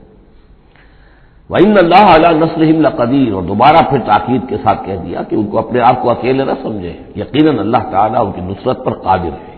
ان کی مدد فرمائے گا۔ الَّذِينَ أُخْرِجُوا مِن دِيَارِهِمْ، وہ لوگ کہ جو اپنے گھروں سے نکال دیے گئے، یہ سب کون تھے؟ مہاجرین جو مکے سے نکلنے پر مجبور کر دیے گئے، اہل و عیال کو چھوڑ کر نکلنے پر مجبور ہوئے۔ الَّذِينَ أُخْرِجُوا مِن دِيَارِهِمْ بِغَيْرِ حَقٍّ، جو نکال دیے گئے اپنے گھروں سے، اپنے علاقوں سے ناحق، إِلَّا أَن يَقُولُوا رَبُّنَا اللَّهُ، صرف اس جرم کی پاداش میں کہ انہوں نے کہا ہمارا رب اللہ ہے، ہم صرف ایک اللہ کو مانتے ہیں اور دوسرے آلہہ کو، دوسرے معبودوں کو، دوسرے دیویاں اور دیوتاؤں جو تمہارے من گھڑت ہے ہم ان کو تسلیم کرنے کو تیار نہیں۔ وَلَوْلَا دَفْعُ اللَّهِ النَّاسَ بَعْضَهُم بِبَعْضٍ، اور اگر اللہ تعالی بعض لوگوں کو بعض کے ذریعے سے دور نہ کرتا رہتا، یعنی زمین میں یہ مضمون آ چکا ہے، سورہ بقرہ کی آیت نمبر 251 میں بھی یہی مضمون آیا تھا، جب طالوت اور جالوت کی جنگ ہوئی تھی اس کے بعد یہ بات آئی تھی کہ اللہ تعالیٰ وقتاً فوقتاً زمین کی صفائی کرتا رہتا ہے، کہ جو بڑے فاسد قسم کے لوگ ہوتے ہیں اور مفسد قسم کے لوگ ہوتے ہیں، فاسد کلچر ہوتا ہے، فاسد ثقافت ہو جاتی ہے، تو پھر کوئی نہ کوئی ایسی شکل ہوتی ہے کہ اللہ تعالیٰ ان کو ختم کر کے، ان کا استیصال کر کے، ان لوگوں کو کچھ لوگوں کے ذریعے سے دنیا سے نیست و نابود کر دیتا ہے۔ اگر ایسا نہ ہوتا رہتا، وہاں یہ الفاظ آئے تھے اگر ایسا نہ ہوتا رہتا تو لفسدت الارض، زمین میں تو فساد ہی فساد ہوتا پھر۔ یہاں فرمایا وَلَوْلَا دَفْعُ اللَّهِ النَّاسَ بَعْضَهُم بِبَعْضٍ لَهُدِّمَتْ صَوَامِعُ وَبِيَعٌ وَصَلَوَاتٌ وَمَسَاجِدُ يُذْكَرُ فِيهَا اسْمُ اللَّهِ كَثِيرًا، تو ڈھا دیے جاتے سارے خانقاہیں اور تکیے اور سارے گرجے اور کنیسے اور ساری سینیگوگز، صلوتا یہ عربی زبان کا لفظ ہے، صلاۃ ہی سے ہے، یہ عربی اور جیسا کہ میں نے عرض کیا ہے بارہا عبرانی اور عربی زبان جو ہے یہ عبرانی زبان کا لفظ ہے صلوتا، اور عربی اور عبرانی جو ہے یا تو سگی بہنیں ہیں کسی ایک ہی زبان کی، یہ دونوں نکلی ہوئی شاخیں ہیں، اور یا یہ کہ عبرانی ماں ہے اور عربی اس کی بیٹی ہے، یہ ان کے درمیان رشتہ ہے۔ صلاۃ کا لفظ جو عربی میں آیا ہے اور قرآن مجید میں صلوتا یہ وہاں پر بھی موجود تھا۔ ہمارے ہاں سلام ہے، ان کا شوام ہے، تو فرق اتنا ہی ہے، وہ شین کے ساتھ اور وہ بڑا اس کو گول کر کے شوام کہتے ہیں، باقی ہمارے یہاں سلام ہے، فرق اور خاص نہیں ہے۔ ان کا جو یوم کپور ہے وہ یوم کفارہ ہے، یوم یوں کا یوں یوم کی طرح ہے، کپور پے اور فے جیسا کہ میں نے آپ کو بتایا تھا ذوالکفل میں پے فے کی جگہ ہو جاتی ہے، تو یوم کپور ہے ان کے ہاں یوم کفارہ۔ تو یہ تقریباً تمام جو اصطلاحات ہیں وہ بہت ایک دوسرے کے قریب ہیں۔ تو اگر ایسا نہ ہوتا کہ اللہ تعالیٰ کچھ لوگوں کو کچھ لوگوں کے ذریعے سے اس دنیا سے نیست و نابود کرتا رہتا، تو پھر تو یہ کہ کوئی عبادت گاہیں دنیا میں قائم ہی نہ رہتی۔ ظاہر بات ہے اپنے اپنے وقت میں یہ تمام عبادت گاہیں خدا واحد کی عبادت کے لیے بنائی گئی تھی، وہ مساجد اور مسجدیں یذکر فیہا اسم اللہ کثیرا، جن میں کہ اللہ تعالیٰ کا نام کثرت سے لیا جائے۔ وَلَيَنصُرَنَّ اللَّهُ مَن يَنصُرُهُ، یہ بہت اہم ہے، یہ آیت کا ٹکڑا اور یہ ہر شخص کو یاد کر لینا چاہیے، لازماً اللہ مدد کرے گا ان کی جو اس کی مدد کرتے ہیں۔ اس میں زیادہ زور ہے وَلَيَنصُرَنَّ اللَّهُ، عربی زبان میں اس سے زیادہ تاکید کا اسلوب نہیں ہے۔ فعل مضارع سے پہلے لام زبر کے ساتھ، لام مفتوح، اور آخر میں نون مشدد تشدید کے ساتھ۔ افعلو، یہ میں کروں گا، لا فعلن، میں لازماً کروں گا، یہ جو انداز ہے اس میں کوئی شک نہیں۔ وَلَيَنصُرَنَّ اللَّهُ مَن يَنصُرُهُ، لیکن دوسری بات یہ آئی کہ ظاہر بات ہے کہ یک طرفہ معاملہ نہیں ہے، تم اللہ کی مدد کرو گے تو اللہ تمہاری مدد کرے گا۔ تم اللہ کے باغیوں کے ساتھ دوستیوں کی پیلیں بڑھاؤ، اللہ کے دشمنوں کے ساتھ تمہاری جو ہے وفاداریاں ہوں، اور تم چاہو کہ اللہ تمہاری مدد کرے، یہ تو انہونی بات ہے۔ جیسے سورہ بقرہ میں ہم نے دیکھا تھا فاذکرونی اذکرکم، تم مجھے یاد رکھو میں تمہیں یاد رکھوں گا۔ اسی طرح وَلَيَنصُرَنَّ اللَّهُ مَن يَنصُرُهُ، لازماً اللہ مدد کرے گا ان کی۔ اسی سورہ مبارکہ میں ہم دیکھ چکے ہیں کہ اس کا یقین ہونا چاہیے بندہ مومن کو، اور یہ یقین اس کا بہت بڑا سہارا بنتا ہے، اس کے صبر کا اور ثبات کا اور استقامت کا۔ ورنہ یہ کہ اگر اس یقین، اس اللہ کی مدد کی امید کی رسی کو وہ کاٹ دے تو پھر اس کے لیے کوئی سہارا نہیں رہے گا۔ ان اللہ لقوی عزیز، اور پھر یہ کہ اللہ جو مدد کا وعدہ کر رہا ہے تو اللہ کوئی کمزور تو نہیں ہے، قوی ہے، زبردست ہے، توانا ہے، عزیز ہے، زبردست ہے۔ الذین ان مکناہم فی الارض، وہ لوگ جنہیں اگر ہم زمین میں تمکن عطا کر دیں، یہ وہی لفظ ہے کذالک مکننا لیوسف، سورہ یوسف میں 2 مرتبہ ہم پڑھ چکے ہیں۔ الذین ان مکناہم فی الارض، وہ لوگ کہ جنہیں اگر ہم زمین میں تمکن، قدرت، طاقت، غلبہ، حکومت، استیلاء عطا کر دیں تو وہ کیا کریں گے؟ اقاموا الصلاۃ، پہلا کام ہے نماز قائم کریں گے۔ یہی کام حضور نے کیا، جاتے ہی سب سے پہلے جمعہ قائم کیا، اور پھر یہ کہ مسجد النبوی کی تعمیر کی، پہلا کام۔ آتوا الزکوٰۃ، زکوٰۃ ادا کریں گے، آتوا الزکوٰۃ، اور دیں زکوٰۃ، اقاموا الصلاۃ وآتوا الزکوٰۃ، اور دیں گے وہ زکوٰۃ، اور یہ کہ زکوٰۃ کا نظام قائم کیا جائے تاکہ جو بھی معاشرے کے اندر پسماندہ طبقات ہیں، جن کے ہاں احتیاج ہے، ان کا بھی کفالت کا بندوبست ہو۔ وَأَمَرُوا بِالْمَعْرُوفِ، اور وہ نیکی کا حکم دیں گے، وَنَهَوْا عَنِ الْمُنکَرِ، اور بدی سے روکیں گے، وَلِلَّهِ عَاقِبَةُ الْأُمُورِ، اور تمام معاملات کا بالکل آخری انجام تو ہے، تو وہ تو ظاہر ہے کہ اللہ ہی کے ہاتھ میں ہے، اللہ کی قبضہ قدرت میں ہے۔ اس کو ہم یہ کہہ سکتے ہیں ایک اعتبار سے کہ گویا یہ نبی اکرم صلی اللہ علیہ وسلم کا مینیفیسٹو تھا۔ مینیفیسٹو ایک تو ہمارا آج کا تصور ہے کہ انتخابات میں جو پارٹیاں حصہ لیتی ہیں وہ اپنا اپنا پروگرام دیتی ہیں، لیکن اس سے علیحدہ کر دیجئے۔ لیکن چونکہ حضور، اگر یہ روایت صحیح ہے کہ یہ آیات نازل ہوئی ہیں جبکہ حضور تشریف لے جا رہے ہیں مکے سے مدینے کی طرف ہجرت کے سفر پر، تو اللہ کے علم میں ہے کہ اب آپ کا جو وہاں داخلہ ہونے والا ہے وہ تو ہوگا ایک بے تاج بادشاہ کی حیثیت سے، جاتے ہی آپ کو وہاں اللہ تعالیٰ کی طرف سے اختیار اور اقتدار مل جائے گا۔ تو جب یہ صورت ہوگی تو کیا کریں گے؟ ان کی پرائرٹیز کیا ہوں گی؟ تو جیسے کہ جب آپ نے کہا کرتی ہے کہ ہماری حکومت بنے گی تو ہم یہ کریں گے، تو گویا کہ یہ ہے وہ ہمیشہ کے لیے اہل ایمان کا جو سمجھیے کہ اللہ تعالیٰ کی طرف سے دیا ہوا ان کا مینیفیسٹو ہے، الذین ان مکناہم فی الارض اقاموا الصلاۃ وآتوا الزکوٰۃ وامروا بالمعروف ونہوا عن المنکر وللہ عاقبۃ الامور۔ یہ آیات خاص ہیں۔ اب دیکھیے پھر وہی جو مکی صورتوں کا مضمون ہوتا ہے، بالکل انداز جو ہے وہ بدل جائے گا۔ یہ آیات ہیں اثناء سفر ہجرت کی، یا ہو سکتا ہے کہ مدینہ پہنچ کر نازل ہوئی ہوں، لیکن یہ مکی صورت میں رکھ دی گئی ہیں مناسبت کے اعتبار سے کہ جہاں حج کے یہ افعال بیان ہو رہے مناسک حج، اس کے ساتھ ہی ان کو شامل کر دیا گیا۔ اب وہی جو عام مکی مضامین ہیں مکی صورتوں کے وہ شروع ہو جائیں گے۔ وَإِن يُكَذِّبُوكَ فَقَدْ كَذَّبَتْ قَبْلَهُمْ قَوْمُ نُوحٍ وَعَادٌ وَثَمُودُ۔ اور اے نبی اگر یہ آپ کو جھٹلا رہے ہیں تو آپ سے پہلے بھی جھٹلایا ہے قوم نوح نے، قوم عاد نے، قوم سمود نے، قوم ابراہیم و قوم لوط، ابراہیم کی قوم نے اور لوط کی قوم نے، واصحاب مدین اور مدین والوں نے، وکذب موسیٰ اور موسیٰ کی بھی تکذیب کی گئی تھی، فاملیت للکافرین، تو میں نے کافروں کو کچھ ڈھیل دی، مہلت دی، ان کی رسی دراز کی، ثم اخذتهم، پھر میں نے ان کو پکڑ لیا، فکیف کان نکیر، تو میری پکڑ کیسی رہی، کیا حشر ہوا قوم نوح کا اور قوم ہود کا اور قوم صالح کا۔ ان تمام اقوام کے جو حالات ہیں وہ قرآن مجید میں بار بار آ چکے ہیں۔ فکأی من قریۃ اہلکناھا، تو کتنی ہی ایسی بستیاں ہیں، آبادیاں ہیں جن کو ہم نے ہلاک کیا، وہی ظالمۃ، اور ہلاک یوں ہی نہیں کر دیا، وہ ظالم تھی، گناہ گار تھی، ان میں گناہ اتنا پھیل گیا تھا شرک اور کفر کا اتنا دورہ ہو گیا تھا کہ گویا کہ وہ ایسے ہی تھا جیسے انسانی جسم کا کوئی حصہ اگر گل جائے تو اس کو کاٹ دینے ہی میں عافیت ہے، ورنہ پورے جسم کے لیے وہ چیز جو ہے وہ مضر ہوگی۔ ایمپوٹیشن ہو جاتی ہے، ہاتھ کا، آرم کا ایمپوٹیشن ہو گیا، پیر کا ایمپوٹیشن کر دیا گیا کہ اتنا گل سڑ گیا ہے کہ یہاں سے متعفن مواد جو ہے اگر خون میں جذب ہو کر پورے جسم میں جائے گا تو پوری جان جو ہے اس کی ہلاکت کا اندیشہ ہے۔ تو اللہ تعالیٰ اسی طریقے سے ان بستیوں کو کہ جو اس طریقے سے گندگی کا اور برائی کا اور معصیت کا اور سیئات کا برکت بن چکی ہوں اور وہ پھوڑا بن چکی ہوں، پھر ان کے لیے یہی اللہ تعالیٰ کی طرف سے سرجیکل آپریشن ہوتا رہا ہے۔ فَكَأَيٍّ مِّن قَرْيَةٍ أَهْلَكْنَاهَا فَهِيَ ظَالِمَةٌ فَهِيَ خَاوِيَةٌ عَلَىٰ عُرُوشِهَا، وہ گری پڑی ہوئی ہیں اپنی چھتوں کے بل پر۔ وَبِئْرٍ مُّعَطَّلَةٍ، کتنے ہی کنویں ہیں کہ جو اب بند پڑے ہوئے ہیں، بڑی محنت سے لوگوں نے اپنے اپنے زمانوں میں کھودے ہوں گے، ان سے پانی پینے والے لوگ ہوں گے یا جمگھٹے رہا کرتے ہوں گے لوگوں کے، اب معطل پڑے ہوئے ہیں۔ وَقَصْرٍ مَّشِيدٍ، کتنے ہی محل ہیں جو ان میں بڑی گچکاری کی گئی ہے، بہت انہیں مضبوط بنایا گیا ہے۔ اب جاؤ الحمرا کو دیکھ لو، کبھی مسلمان حکومت کیا کرتے تھے، غرناطہ میں جاؤ اور دیکھو الحمرا محل کیسا ہے۔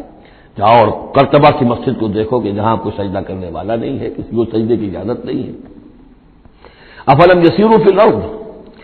تو کیا یہ لوگ زمین میں گھومے پھرے نہیں ہیں؟ فتکون لہم قلوب یعقلون بہا، تو ہوتے ان کے دل جن سے یہ سمجھتے اور بات کی تہ تک پہنچتے۔ تو یہ جو لفظ قلب کے ساتھ عقل آیا ہے، اب اس کو اچھی طرح سمجھ لیجئے، چونکہ یہ بات میری تو آپ کے سامنے آ چکی ہے کہ میرے نزدیک انسان ایک مرکب وجود کا حامل ہے۔ اس کا ایک وجود حیوانی ہے، خالص حیوانی اور مکمل حیوان اور اعلیٰ ترین حیوان۔ انسان اعلیٰ ترین حیوان ہے، تمام حیوانوں میں سب سے افضل ہے، اور اس میں وہ ساری فیکلٹیز ہیں کہ جو حیوانات میں بھی ہوتی ہیں، لیکن اس کا ایک روحانی وجود ہے، وہ مکمل وجود ہے، انڈیپینڈنٹ ہے، بالکل اس حیوانی وجود سے ایک علیحدہ اور مستقل بذات وجود ہے۔ یہ دونوں کیسے جڑے ہوئے یہ ہم نہیں جانتے، وہ تو ہمیں یہ بھی معلوم نہیں کہ انسانی جسم میں جان کہاں ہے، کچھ پتہ نہیں، کہاں دل میں ہے کہیں ہے، تو دل تو بدل دیتے ہیں لوگ، پھر بھی وہ جان تو وہی کی وہی رہتی ہے۔ اب تو جو کچھ ہو رہا ہے آپ کو معلوم ہے، تو جان کہاں ہے، کس چیز سے متعلق، دماغ سے متعلق ہے، دل سے متعلق، کہاں سے متعلق؟ تو لائف ہی کو ہم نہیں جانتے، تو لائف سے آگے روح کا تعلق کس طور سے ہے ہم کیا جان سکتے ہیں؟ حس رب الناس رابا جان الناس، اتصال بے تکیف بے قیاس، یہ متصل ہے، یہ جو روحانی وجود ہے اور حیوانی وجود ہے یہ متصل ہے، ملے ہوئے تو ہیں، لیکن یہ اتصال ایسا ہے بے تکیف بے قیاس، نہ اس کی کیفیت معلوم ہو سکتی ہے، نہ اس کو کسی اور چیز پر قیاس کیا جا سکتا ہے، لیکن ہے دو علیحدہ وجود۔ ایک وجود پہلے پیدا کیا گیا تھا، کما خلقناکم اول مرہ، دوسرا وجود اس عالم خلق کے اندر آتا ہے، اور ان میں سے ہر ایک کی، دونوں کی اپنی اپنی عقل ہے۔ روح کی اپنی عقل ہے، روح کی اپنی آنکھ ہے، روح کے اپنے کان ہیں، اور جسم کے حیوانی وجود کے اپنی آنکھیں ہیں، اپنے کان ہیں، اپنی عقل ہے۔ تو ان السمع والبصر والفؤاد، یہ حیوانی، یہ گویا کہ انسان کے جو حیوانی ذرائع علم ہے وہ یہ ہیں، جن کے بارے میں گفتگو سورہ بنی اسرائیل کی اس آیت کے حوالے سے میں تفصیلاً کر چکا ہوں، ان السمع والبصر والفؤاد کل اولئک کان عنہ مسئولا۔ لیکن انسان کے اندر جو یہ روح ہے یہ دیکھتی بھی ہے، یہ سنتی بھی ہے، اس کے اپنے کان ہیں، وہ غیر مرئی کان ہیں، غیر مرئی آنکھیں ہیں، لیکن اس کی اپنی عقل ہے۔ اب یہاں دیکھیے یہ دونوں چیزیں واضح ہو جائیں گی۔ فتکون لہم قلوب یعقلون بہا، تو ہوتے ان کے دل کہ جن سے یہ بات سمجھتے، او آذان یسمعون بہا، یا ہوتے کان جن سے یہ سنتے، فإنها لا تعمل ابصار ولكن تعمل قلوب التي في الصدور، اس لیے کہ آنکھیں اندھی نہیں ہوا کرتی، دل اندھے ہو جاتے ہیں جو سینوں کے اندر ہے۔ یہ کون سا اندھاپا ہے؟ ابو جہل اندھا تھا کس اعتبار سے؟ ابو لہب اندھا تھا کس اعتبار سے؟ ولید بن مغیرہ اندھا تھا کس اعتبار سے؟ ان کی آنکھیں تو اندھی نہیں تھی، ان کے دل اندھے ہو گئے تھے، ان کی روحیں اندھی ہو گئی تھی، ان کے اوپر اپنی دنیاوی اغراض، اپنی ضد، اپنی ہٹ دھرمی اور اپنے تکبر اور جو بھی ان کے اندر عصبیتیں تھیں، اس کی وجہ سے اس طریقے سے ان کے اوپر پٹیاں پڑ چکی تھی کہ وہ روح نہ دیکھتی تھی نہ سنتی تھی۔ تو یہ ہے اصل میں یہ معاملہ، فإنها لا تعمل ابصار، ایک ہے آنکھیں اندھی، لیکن ہو سکتا ہے اس کا دل جو ہے وہ دوسروں سے کہیں زیادہ دیکھنے والا ہو، لیکن یہ کہ آنکھوں کا اندھا ہونا اتنا بڑی بات نہیں، اتنا دل کا اندھا ہونا۔ افلم یسیروا فی الارض فتکون لہم قلوب یعقلون بہا، تو کیا یہ زمین میں گھومے پھرے نہیں، پھر ہوتی ان کے دل کہ جن سے یہ بات کو سمجھتے،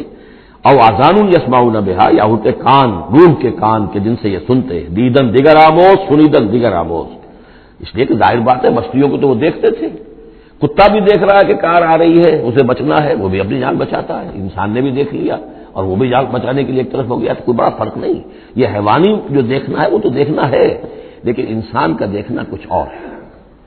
فَإِنَّهَا لَا تَعْمَى الْأَبْصَارُ وَلَكِنْ تَعْمَى الْقُلُوبُ الَّتِي فِي الصُّدُورِ، اس لیے کہ آنکھیں اندھے نہیں ہوا کرتی بلکہ دل اندھے ہو جاتے ہیں جو سینوں کے اندر ہے، اس لیے کہ روح کا مسکن قلب ہے، یہ ہم جانتے ہیں، روح کا مسکن قلب ہے، یہ ہم نہیں جانتے کہ کیسے، کس طرح۔ بہرحال دل کو آپ اگر کہیں کانٹے میں پیٹیں گے تو کہیں وہ آپ کو اس میں روح نظر نہیں آئے گی، وہ غیر بڑا شے ہے، لیکن تعلق اس کا جو ہے وہ قلب انسانی کے ساتھ ہے۔ وَيَسْتَعْجِلُونَكَ بِالْعَذَابِ وَلَن يُخْلِفَ اللَّهُ وَعْدَهُ، اور یہ لوگ جلدی مچا رہے ہیں نبی آپ سے عذاب کی، اور اللہ تعالیٰ اپنے وعدے کی ہرگز خلاف ورزی نہیں کرے گا۔ وہ عذاب آئے گا، کس شکل میں آئے گا ابھی اللہ تعالیٰ نے اس کو چھپا کر رکھا ہوا ہے، کب آئے گا وہ بھی اللہ نے چھپایا ہوا ہے۔ وَإِنْ أَدْرِي أَقَرِيبٌ أَمْ بَعِيدٌ مَا تُوعَدُونَ، یہ ہم سورہ انبیاء میں پڑھائے ہیں کہ میں نہیں جانتا ہے نبی، آپ کہہ دیجئے قُلْ إِنْ أَدْرِي أَقَرِيبٌ أَمْ بَعِيدٌ مَا تُوعَدُونَ، کہ جس چیز کا تم سے وعدہ کیا جا رہا ہے، جس چیز کی دھمکی دی جا رہی ہے وہ قریب آ چکی ہے یا دور ہے۔ وَإِنَّ يَوْمًا عِندَ رَبِّكَ كَأَلْفِ سَنَةٍ مِّمَّا تَعُدُّونَ، اور یقیناً ایک دن آپ کے رب کے نزدیک 1000 برس کا ہے اس حساب سے جو تم تعداد جانتے ہو۔ انسانی عام حساب سے جو 1000 برس ہے، دنیا کا ہمارا حساب سے وہ در حقیقت اللہ کا ایک دن ہے۔ یہ مضمون چونکہ قرآن مجید میں پھر سورہ سجدہ میں پھر آئے گا، 2 مرتبہ آیا، تو یہ مضمون یوں سمجھیے کہ یہ محکمات میں سے، یہ متشابہات میں سے نہیں ہے، بات بہت بالکل پختہ ہے، واضح ہے۔ يُدَبِّرُ الْأَمْرَ مِنَ السَّمَاءِ إِلَى الْأَرْضِ ثُمَّ يَعْرُجُ إِلَيْهِ فِي يَوْمٍ كَانَ مِقْدَارُهُ أَلْفَ سَنَةٍ مِّمَّا تَعُدُّونَ، تو اللہ تعالیٰ کی جو تدبیر امر ہے، وہی جو 3 کام ابتدائی جو شاہ ولی اللہ دہلوی رحمۃ اللہ علیہ کی تصنیف حجت البالغہ کے حوالے سے میں بتا چکا ہوں، ابداع، خلق اور تدبیر۔ تدبیر تیسرا کام ہے۔ اس تیسرے کام کے ضمن میں اللہ کا جو بھی ایک نقشہ بنتا ہے اس کی مشیت کا، وہ 1000 سال کا ہوتا ہے ہمارے حساب سے، اس کا ایک دن ہے، وہ اس کی ایک پلاننگ ہو جاتی ہے، اس کے احکام جو ہے وہ فرشتوں کے حوالے کر دیے جاتے ہیں، اس کی پھر ایگزیکیوشن ہوتی ہے، تو 1000 برس کی پلاننگ ہے ہمارے حساب سے، اللہ کے ہاں وہ ایک دن ہے۔ وَكَأَيٍّ مِّن قَرْيَةٍ أَمْلَيْتُ لَهَا، اور کتنی ہی بستیاں ایسی ہوئی ہیں کہ جنہیں ہم نے ڈھیل دی تھی، وَهِيَ ظَالِمَةٌ، لیکن وہ تھیں گناہ گار، ثُمَّ أَخَذْتُهَا، پھر میں نے ان کو پکڑ لیا، وَإِلَيَّ الْمَصِيرُ، اور میری ہی طرف لوٹ کر آنا ہے۔ قُلْ يَا أَيُّهَا النَّاسُ إِنَّمَا أَنَا لَكُمْ نَذِيرٌ مُّبِينٌ، کہہ دیجئے اے نبی، اے لوگو،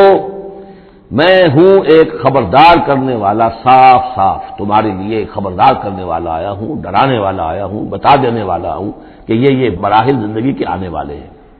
فالذین آمنوا وعملوا الصالحات، جو لوگ ایمان لائیں اور نیک عمل کریں، لہم مغفرۃ ورزق کریم، ان کے لیے اللہ کی طرف سے مغفرت ہے، یہ میں بشارت دے رہا ہوں، اور رزق کریم، اور بہت ہی باعزت روزی ملے گی۔ والذین سعوا فی آیاتنا معاجزین، اور جو لوگ ہماری آیات کے بارے میں تگ و دو کریں گے کہ انہیں کسی طریقے سے فیل کر دیں، ناکام کر دیں، غیر مؤثر کر دیں، ان آیات کو پھیلنے نہ دیں، اولئک اصحاب الجحیم، تو یہ وہ لوگ ہیں کہ جہنم والے ہیں۔ وما ارسلنا من قبل کا، یہ کافی مشکل آیت ہے قرآن مجید کی جو اگلی آ رہی ہے، اور اس میں کافی قیل و قال ہے۔ وما ارسلنا من قبلک من رسول ولا نبی الا اذا تمنى القى الشیطان فی امنیته، اور نہیں بھیجا ہم نے آپ سے پہلے بھی کوئی رسول، اے نبی صلی اللہ علیہ وسلم، نہ کوئی رسول نہ نبی، الا اذا تمنا، مگر یہ کہ جب اس نے خود کوئی خیال باندھا، کوئی پلاننگ کی، کوئی نقشہ بنایا اپنے کام کا۔ ایک تو یہ کہ اللہ کی طرف سے ہدایت آ رہی کہ اب یہ کیجئے، اب یہ کیجئے، اب یہ کیجئے، ظاہر بات ہے کہ اس میں تو کسی خطا کا کوئی امکان ہی نہیں، وہی چاہے وہ وہی جلی ہو اور چاہے وہی خفی ہو، نبی کے لیے وہی جلی وہی خفی دونوں محفوظ ہیں۔ وہی خفی کے اندر بھی شیطان یا شیطانی قوتیں کوئی دراندازی نہیں کر سکتی، لیکن یہ کہ کبھی ایسا بھی ہوتا ہے کہ وحی کی طرف سے کوئی بات نہیں آئی ہے۔ ظاہر بات ہے کہ یہ نہیں سمجھنا چاہیے کہ نبی کی حیثیت بالکل ایسے ہے جیسے وہ کسی زمانے میں، آج کل تو شاید وہ معاملہ ختم ہو گیا، وہ تار جو جاتے تھے گٹ گٹ گٹ گٹ گٹ گٹ ہو رہی ہے، ادھر سے ہو رہی ہے، ادھر سے وہ جو ہے مشین بول رہی ہے، تو بیچ میں تو مشین ہے، کچھ نہیں ہے۔ تو ایسا نہیں ہے کہ نبی کی اپنی کوئی شخصیت ہی نہ ہو، نبی کی اپنی کوئی سوچ ہی نہ ہو، نبی کی اپنی کوئی پلاننگ ہی نہ ہو۔ یہ تو عام انسان بھی دیکھیے، اگر کوئی آپ کو یہ کہے بس آپ کو تو جو کہا کرتے چلے جاؤ، تو آپ کہیں گے میری شخصیت، میری بھی کوئی سوچ ہے، میری بھی کوئی اس معاملے کے اندر مجھے بھی کوئی رائے جو ہے۔ تو نبی کا معاملہ یہ نہیں ہے کہ بس ہر لحظہ وہ اللہ کا حکم آ رہا ہے، نہیں، بلکہ یہ کہ ان کو ایک حکم دے دیا گیا، اس پر پھر وہ خود بھی سوچتے ہیں۔ تبلیغ کیجئے، جیسے حکم آیا انذر عشیرتک الاقربین، اب اپنے قریبی رشتہ داروں کو خبردار کیجئے۔ اب یہ کام نبی کا تھا کہ آپ نے حضرت علی کو حکم دیا کہ کھانے کا انتظام کرو، اور بنو ہاشم کے تمام مردوں کو آپ نے بلا لیا۔ یہ جو تدبیر ہے یہ یا محمد رسول اللہ صلی اللہ علیہ وسلم کی، ان تدبیروں میں ایسا ہو سکتا ہے کہ کسی وقت کوئی خطا ہو جائے، کسی وقت کوئی بات جو ہے غلط بھی ہو جائے، یہ بات کیونکہ اس کا ذاتی اجتہاد ہے۔ چنانچہ صحابہ کرام بھی یہ کرتے تھے۔ غزوہ بدر میں حضور نے جہاں حکم دیا تھا کیمپ لگانے کا، تو وہ جا کر بعض صحابہ پہنچ گئے کہ حضور دیکھیے اگر تو یہ وحی کے حکم کے تحت ہے، جو اللہ کا حکم ہے کہ یہاں کیمپ ہمارا ہونا چاہیے، سر تسلیم خم ہے۔ اگر یہ آپ کی ذاتی رائے ہے تو پھر ذرا اگر آپ اجازت دیں تو ہم کچھ اپنی رائے بھی پیش کریں۔ آپ نے فرمایا ہاں کہو۔ انہوں نے عرض کیا کہ ہمارے نزدیک جو تجربہ ہمیں جنگوں کا ہے، اس کی بنا پر ہم یہ سمجھتے ہیں کہ ہمارا جو پڑاؤ ہے، ہمارا کیمپ وہاں لگنا چاہیے، اس وادی کے اس گوشے میں۔ آپ نے فرمایا ٹھیک ہے، یہاں سے خیمے اٹھاؤ اور وہاں لگا لو۔ ظاہر بات یہ تدبیر تھی ذاتی تھی محمد الرسول اللہ صلی اللہ علیہ وسلم کی۔ اس میں اختلاف کی صحابہ کو گنجائش ہے اور انہیں اپنی رائے پیش کرنے کا بھی موقع ہے۔ اگر یہ وہی سے ہوتا تو ظاہر بات ہے کہ پھر وہاں سے کوئی سوال پیدا نہیں ہوتا تھا کہ وہاں سے کیمپ اکھاڑا جائے۔ تو اس طرح کے معاملے میں خطا بھی ہو سکتی ہے، غلطی بھی ہو سکتی ہے، اور اس قسم کے معاملے میں کوئی در اندازی جو ہے شیطان کی طرف سے بھی ممکن ہے۔ اب یہ مسئلہ ایسا ہے کہ چونکہ عصمت انبیاء کے بارے میں جو بہت حساس، تمام اہل ایمان جو ہے بہت حساس ہیں، تو یہ آیت جو ہے تو یہ گویا کہ یوں سمجھیے کہ یہ حلق میں پھنس جاتی ہے، اس کو اس طریقے سے قبول کرنا بڑا مشکل ہے۔ تو تعویلیں بڑی دور راسکار بھی کی گئی ہیں، لیکن میرے نزدیک اس کی بالکل سیدھی سی بات ہے۔ یہاں تک کہ میں آپ کو واقعہ بتا چکا ہوں تعبیر نخل کا، کہ حضور نے مدینے میں جا کر کہا کہ یہ آرٹیفیشل پالینیشن وغیرہ کے لیے تم جو قریب کر دیتے ہو کھجور کے نر اور مادہ پھولوں کو قریب لے آتے ہو تاکہ فرٹیلائزیشن زیادہ ہو جائے اور پھر یہ کہ پھل زیادہ نہ کرو تو کیا ہے، آپ کے بس یہ کہنے سے صحابہ نے نہیں کیا، لیکن یہ کہ فصل کم ہو گئی۔ اب انہوں نے ڈرتے ڈرتے عرض کیا کہ حضور آپ نے یہ فرمایا تھا، ہم نے نہیں کیا، تعبیر نخل اس سال ہم نے نہیں کی تھی، فصل کم ہو گئی ہے۔ فرمایا انتم عالم بامور دنیاکم، یہ معاملات تمہارے، میں یہ سکھانے تمہیں نہیں آیا، ایگریکلچر سکھانے نہیں آیا تمہیں، میں تو آیا ہوں یہ ہدایت دینے کے لیے۔ جو ہدایت میں دوں، جو میری جو نبوت اور رسالت کا جو ایشو ہے، جو اس کا موضوع ہے، اس پر تمہیں میری ہر بات کو ماننا ہے، لیکن یہ جو تمہارے معاملات ہیں یہ تجرباتی معاملات ہیں۔ اب دیکھیے تجرباتی، کیونکہ وہ تجربہ تھا انہیں، وہ کرتے تھے، زراعت کرتے تھے، اور انہیں یہ اندازہ ہو گیا تھا کہ ایسا ہو تو اس سے یہ کہ پھل زیادہ ہوتا ہے، تو تجربے پر تھا، اور تجربے ہی کی بنیاد پر سائنس ہے۔ پوری سائنس کیا ہے؟ ایکسپیریمنٹیشن ہے نا، اسی کے اوپر تو یہ سائنس ڈیولپ ہوئی ہے۔ ان چیزوں کو جو ہے وہ اس سے خارج سمجھیے، اس میں کوئی تعلق جو ہے دین کا اس سے نہیں ہے۔ انتم عالم بامور دنیاکم، تم اپنے ان دنیاوی معاملات کو جو تجربے پر جس کا دار و مدار انحصار ہے مجھ سے بہتر جانتے ہو۔ یہ حدیث ہے بخاری شریف کی، الحمدللہ اللہ تعالیٰ ان پر لاکھوں نعمتیں اور اپنی رحمتیں نازل فرمائے، یہ چیزیں محفوظ رہ گئی ہیں ہمارے لیے، تبھی تو ہمارے لیے کچھ کہنے کا اور بولنے کا موقع ہے۔ تو فرمایا انتم عالم بامور دنیاکم۔ اسی طریقے کا مسئلہ یہ ہے وما ارسلنا من قبلک من رسول ولا نبی الا اذا تمنا، جب وہ کوئی اپنی اسکیم بناتے ہیں، اپنی پلاننگ کرتے ہیں، القى الشیطان فی امنیتہ، تو شیطان ان کے خیال میں کچھ ڈال دیتا ہے۔ امنیہ کہتے ہیں تمنا، آرزو۔ اب دیکھیے آدمی سوچتا ہے یہ حسرہ ہو جانا چاہیے، یہ کام یوں ہونا چاہیے، مثلا جبکہ آپ نے دیکھا کہ مکہ مکرمہ میں تو میرا قیام ناممکن ہو گیا ہے، اس لیے کہ ابو طالب کے انتقال کے بعد وہ جو خاندانی ایک پروٹیکشن حاصل تھی بنو ہاشم کی، وہ ختم ہو گئی، اور اب خاندان بنی ہاشم کا سردار بھی ابو لہب ہو گیا ہے کہ جو بہت ہی سخت دشمن ہے ذاتی طور پر حضور کا۔ تو پھر آپ نے سوچا اب کیا کروں، کس طرف جاؤں، کدھر دیکھوں، کسے آواز دوں، تو آپ نے طائف کا سفر کیا،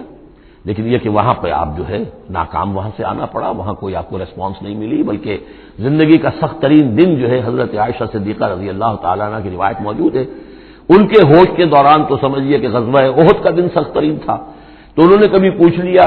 کہ حضور آپ پر احد کے دن سے بھی سخت دن کوئی گزرا ہے؟ آپ نے فرمایا ہاں، طائف کا دن مجھ پر اس سے کہیں زیادہ سخت تھا، وہ سختی ہوئی حضور پر، لیکن اللہ تعالیٰ کی مشیت میں کیا تھا کہ یہ سعادت جو ہے یہ طائف کے لیے نہیں لکھی تھی، یہ سعادت یثرب کے لیے لکھی تھی، جو مدینہ منورہ بننے کی سعادت جو ہے، مدینۃ النبی بننے کی سعادت اللہ کی حکمت میں مدینے کے لیے تھی۔ وہاں حضور گئے بھی نہیں اور وہاں کے 6 آدمی ایمان لے آئے اور کھڑکی کھل گئی۔ وما ارسلنا من قبلک من رسول ولا نبی الا اذا تمنى القى الشیطان فی امنیتہ فینسخ اللہ ما یلقی الشیطان، پھر اللہ منسوخ کر دیتا ہے، ختم کر دیتا ہے اس چیز کو کہ جو شیطان نے ڈالا ہوتا ہے۔ ثم یحکم اللہ آیاتہ، پھر اللہ تعالیٰ اپنے فیصلوں کو پختہ کر دیتا ہے۔ یہاں آیت جو ہے آیات ہی فیصلوں کے معنی میں ہے۔ واللہ علیم الحکیم، اور اللہ سب کو جاننے والا کمال حکمت والا ہے۔ یہ توجیہ ہے میرے نزدیک، اور یہ قریب ترین ہے اس توجیہ سے کہ جو موضح القرآن میں شاہ عبد القادر رحمۃ اللہ علیہ ان کی طرف سے ہے، تو اس حوالے سے واقعہ یہ ہے کہ مجھے اس پر کافی اطمینان ہے۔ لِيَجْعَلَ مَا يُلْقِي الشَّيْطَانُ فِتْنَةً لِلَّذِينَ فِي قُلُوبِهِم مَرَضٌ، اور اس میں بھی اللہ کی ایک حکمت ہے کہ شیطان کی طرف سے جو کوئی آمیزش ہو جاتی ہے کسی وقت اس قسم کے معاملات میں، تو اس کو اللہ تعالیٰ فتنہ بنا دیتا ہے ان لوگوں کے لیے جن کے دلوں میں مرض ہوتا ہے، روگ ہوتا ہے، والقاسیۃ قلوبہم، اور جن کے دل سخت ہو چکے ہوتے ہیں۔ وَإِنَّ الظَّالِمِينَ لَفِي شِقَاقٍ بَعِيدٍ، اور یقیناً ظالم جو ہیں وہ تو یقیناً مخالفت میں اور دشمنی میں بہت دور جا چکے ہیں۔ وَلِيَعْلَمَ الَّذِينَ أُوتُوا الْعِلْمَ، اور یہ تاکہ جان لے وہ لوگ کہ جنہیں علم دیا گیا تھا انہ الحق من ربک، کہ یہ سب حق ہے آپ کے رب کی طرف سے، پھر جو بھی آخری فیصلہ اللہ کا آتا ہے اس پر پورا انشراح ہو جاتا ہے۔ فیؤمنوا بہ، تو وہ اس پر ایمان رکھتے ہیں، فتخبت لہ قلوبہم، اور اس پر ان کے دل جو ہے وہ اللہ کے سامنے جھک جاتے ہیں۔ وان اللہ لہادی الذین آمنوا الی صراط مستقیم، اور یقیناً اللہ تعالیٰ ہدایت دینے والا ہے ان کو جو ایمان لائیں سیدھے راستے کی طرف۔ یعنی کبھی اس طرح کی کوئی غلطی ہو بھی جائے، ایبریشن جس کو ہم کہیں گے، ذرا کہیں ہو بھی جائے تو اللہ تعالیٰ پھر راستہ سیدھا کر دیتا ہے اور پھر ان کے رخ کو بالکل صحیح سمت میں موڑ دیتا ہے۔ وَلَا يَزَالُ الَّذِينَ كَفَرُوا فِي مِرْيَةٍ مِّنْهُ، اور یہ لوگ جو کفر کر رہے ہیں ان کو تو یہ تو شک و شبے ہی میں رہیں گے، ان کے شکوک و شبہات کبھی ختم ہونے والے نہیں ہیں۔ حتیٰ تأتیہم الساعۃ بغتۃ، یہاں تک کہ یا تو قیامت آ دھمکے ان پر اچانک، اور یاتیہم عذاب یوم عقیم، یا پھر وہ عذاب جو ہے بانج دن کا، یعنی ایسا دن کہ جو خیر سے خالی ہوگا، بانج ہوگا، بانج دن یوم عقیم کا جو عذاب ہے وہ ان پر مسلط ہو جائے۔ الملک یومئذ للہ، اس دن راج ہوگا پھر صرف اللہ کا، کسی کے پاس کوئی اختیار نہیں ہوگا۔ یحکم بینہم، یعنی یہ کہ آج بھی راج تو اللہ ہی کا ہے، حکم اسی کا چل رہا ہے، لیکن یہ پھر بھی کچھ نہ کچھ پردے پڑے ہوئے ہیں، کچھ نہ کچھ ڈرامے سے ہو رہے ہیں کہ یہاں یہ بادشاہ صاحب ہیں اور یہاں یہ سردار ہے قبیلے کا، کچھ نہ کچھ لوگوں کے نگاہوں کے اوپر پردے پڑے ہوئے، لیکن ایک دن آئے گا کہ وہ سب پردے اٹھ جائیں گے۔ لمن الملک اليوم للہ الواحد القہار، پکارا جائے گا آج کے دن کس کی بادشاہی ہے؟ اللہ کی جو واحد ہے، قہار۔ یحکم بینہم، وہ ان کے مابین فیصلہ کرے گا۔ فالذین آمنوا وعملوا الصالحات فی جنات النعیم، تو جو لوگ ایمان لائے اور انہوں نے نیک عمل کیے ہوں گے وہ ہوں گے جنتوں میں، نعمتوں والے باغات میں۔ والذین کفروا وکذبوا بآیاتنا، اور وہ لوگ کہ جو کفر کی روش اختیار کریں اور ہماری آیت کو جھٹلائیں، فاولئک لہم عذاب مہین، تو ان کے لیے ہوگا اہانت آمیز، رسوا کن عذاب۔ والذین ہاجروا فی سبیل اللہ، اب دیکھیے یہ ہجرت کا، کیونکہ یہ بالکل یعنی مکی دور کے بالکل آخری زمانے کی یہ صورت ہے، بالکل متصل سمجھیے، جیسے کہ ہجرت کے متصل بعد سورہ بقرہ، ہجرت کے بالکل متصل قبل یہ سورہ حج۔ والذین ہاجروا فی سبیل اللہ ثم قتلوا، اور وہ لوگ جنہوں نے ہجرت کی اللہ کی راہ میں، پھر خواہ وہ قتل ہو گئے اور ماتو، یا یہ کہ اپنی طبعی موت مر گئے، لَيَرْزُقَنَّهُمُ اللَّهُ رِزْقًا حَسَنًا، دونوں صورتوں میں اللہ تعالیٰ ان کو لازماً بہت رزق حسن عطا فرمائے گا۔ وَإِنَّ اللَّهَ لَهُوَ خَيْرُ الرَّازِقِينَ، اور یقیناً اللہ ہی ہے بہترین رزق دینے والا۔ لَيُدْخِلَنَّهُمْ مُدْخَلًا يَرْضَوْنَ، اور وہ لازماً داخل کرے گا انہیں ان مقامات پر کہ جن سے وہ راضی ہو جائیں گے۔ وَإِنَّ اللَّهَ لَعَلِيمٌ حَلِيمٌ، اللہ تعالیٰ یقیناً علیم ہے، سب کچھ جاننے والا، اور حلیم ہے، تحمل والا ہے۔ ذَلِكَ وَمَنْ عَاقَبَ بِمِثْلِ مَا عُوقِبَ بِهِ، یہ تو ہے ہی، اور یہ کہ جو شخص زیادتی کرے، جس نے بدلہ لیا بمثل ما عوقب بہ، جیسا کہ اس پر زیادتی کی گئی تھی، جیسا کہ اس پر ظلم کیا گیا تھا، ثم بغی علیہ، پھر اس پر مزید زیادتی کی جائے، لینصرنہ اللہ تعالیٰ اس کی لازماً مدد کریں گے۔ یعنی جو زیادتیاں ہو چکی ہیں مسلمانوں پر، اب ان کا حق ہے کہ ان کا بدلہ لیں، پھر اگر ان کی طرف سے اضافی زیادتی اور ہوگی تو پھر اللہ تعالیٰ کی طرف سے ان کی مدد کا پختہ وعدہ ہے۔ ان اللہ لعفو غفور، یقیناً اللہ تعالیٰ عفو اور غفور ہے، معاف فرمانے والا، درگزر کرنے والا ہے۔ ذالک بان اللہ یولج اللیل فی النہار، اور یہ اس لیے ہے یعنی یہ کہ اللہ تعالیٰ کا پورا یہ نظام کائنات کا اسی طرح چل رہا ہے، اسی عدل پر، انصاف پر۔ یہ نہ ہو تو جیسے کہ ابھی آیت آئی تھی کہ اگر ایک گروہ کو دوسرے گروہ کے ذریعے سے ہٹاتے نہ رہتے، نیست و نابود نہ کرتے رہتے تو زمین میں فساد بن جاتا۔ لہدمت صوامع وبیع وصلوات ومساجد یذکر فیہا اسم اللہ کثیرا، اس طرح فرمایا کہ ہمارا ایک نظام ہے جو اس دنیا کا، اس طرح کا ایک نظام جو ہے وہ آفاقی بھی ہے۔ ذالک بان اللہ یولج اللیل فی النہار، یہ اس لیے کہ اللہ تعالیٰ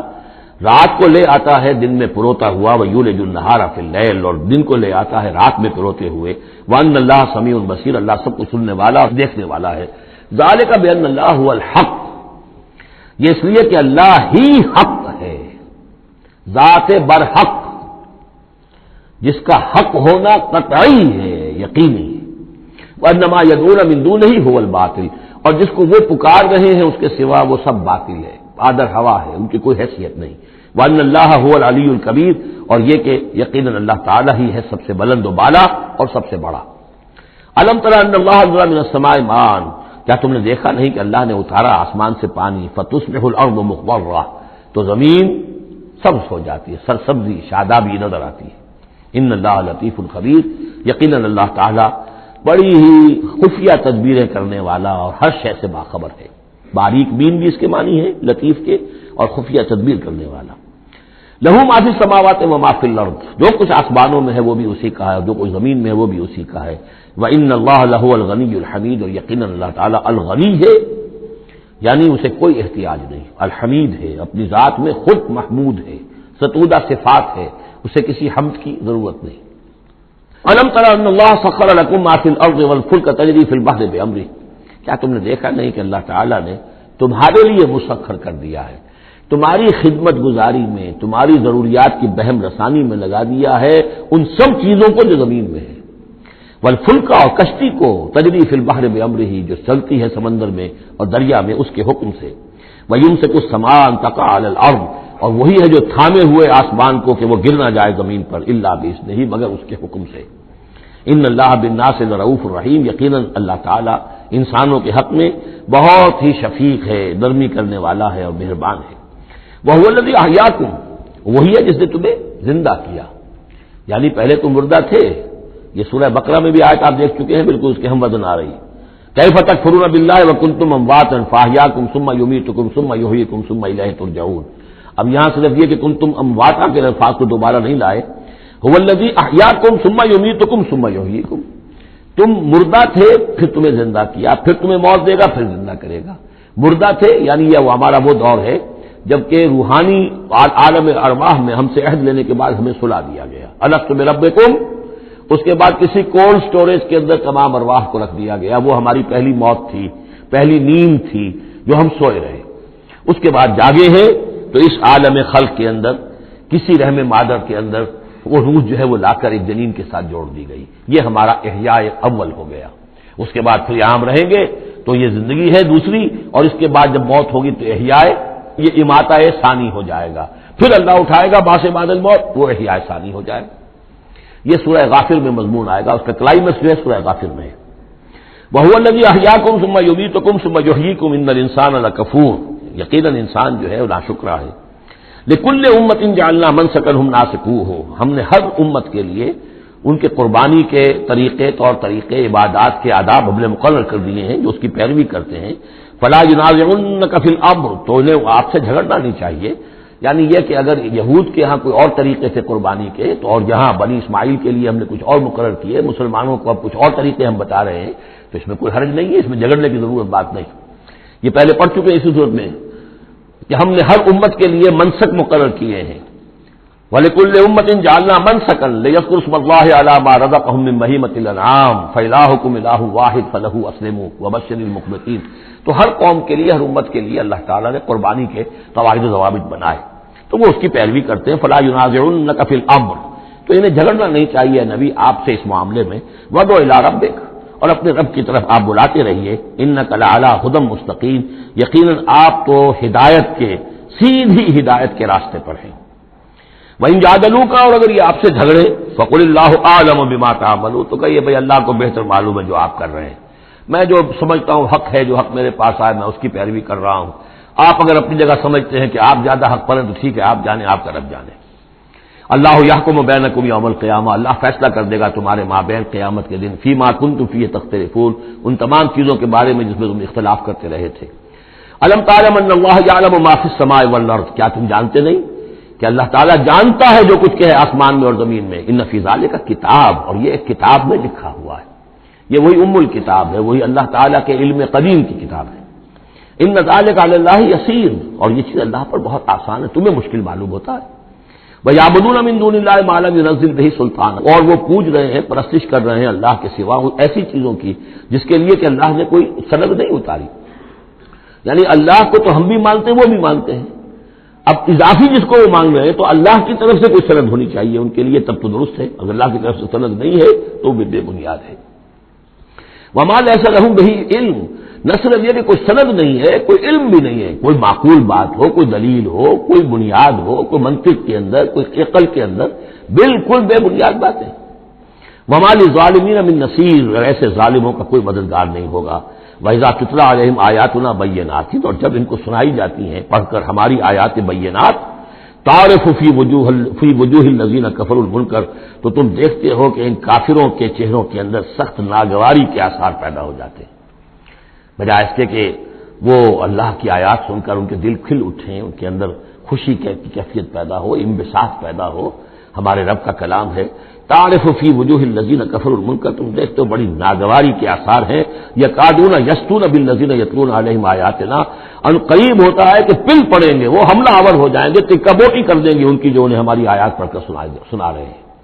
قل افانبئکم بشر من ذالکم، ان سے کہیے تو کیا میں تمہیں بتاؤں جس قدر تمہیں ناگواری اس وقت ہو رہی ہے، تم پر بڑی سختی بیت رہی ہے اللہ کی آیات جو تمہیں سنائی جا رہی ہیں، کیا اس سے بھی زیادہ بری بات کون سی ہے بتاؤں؟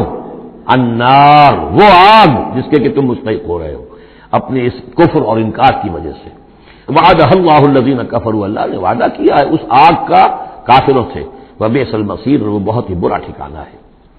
اب جو یہ آخری رکوع آ رہا ہے سورہ مبارکہ کا، اس کے ترجمے سے پہلے مجھے تھوڑی سی تمہیداً کچھ بات عرض کرنی ہے۔ یہ جو ایک دعوت رجوع القرآن کی ایک تحریک ہم نے شروع کی، اور الحمدللہ کہ میں اس میں اپنی زندگی کے لگ بھگ 35 برس اب صرف کر چکا ہوں، اور اسی کے پھر کوک سے تنظیم اسلامی اور تحریک خلافت نے جنم لیا ہے۔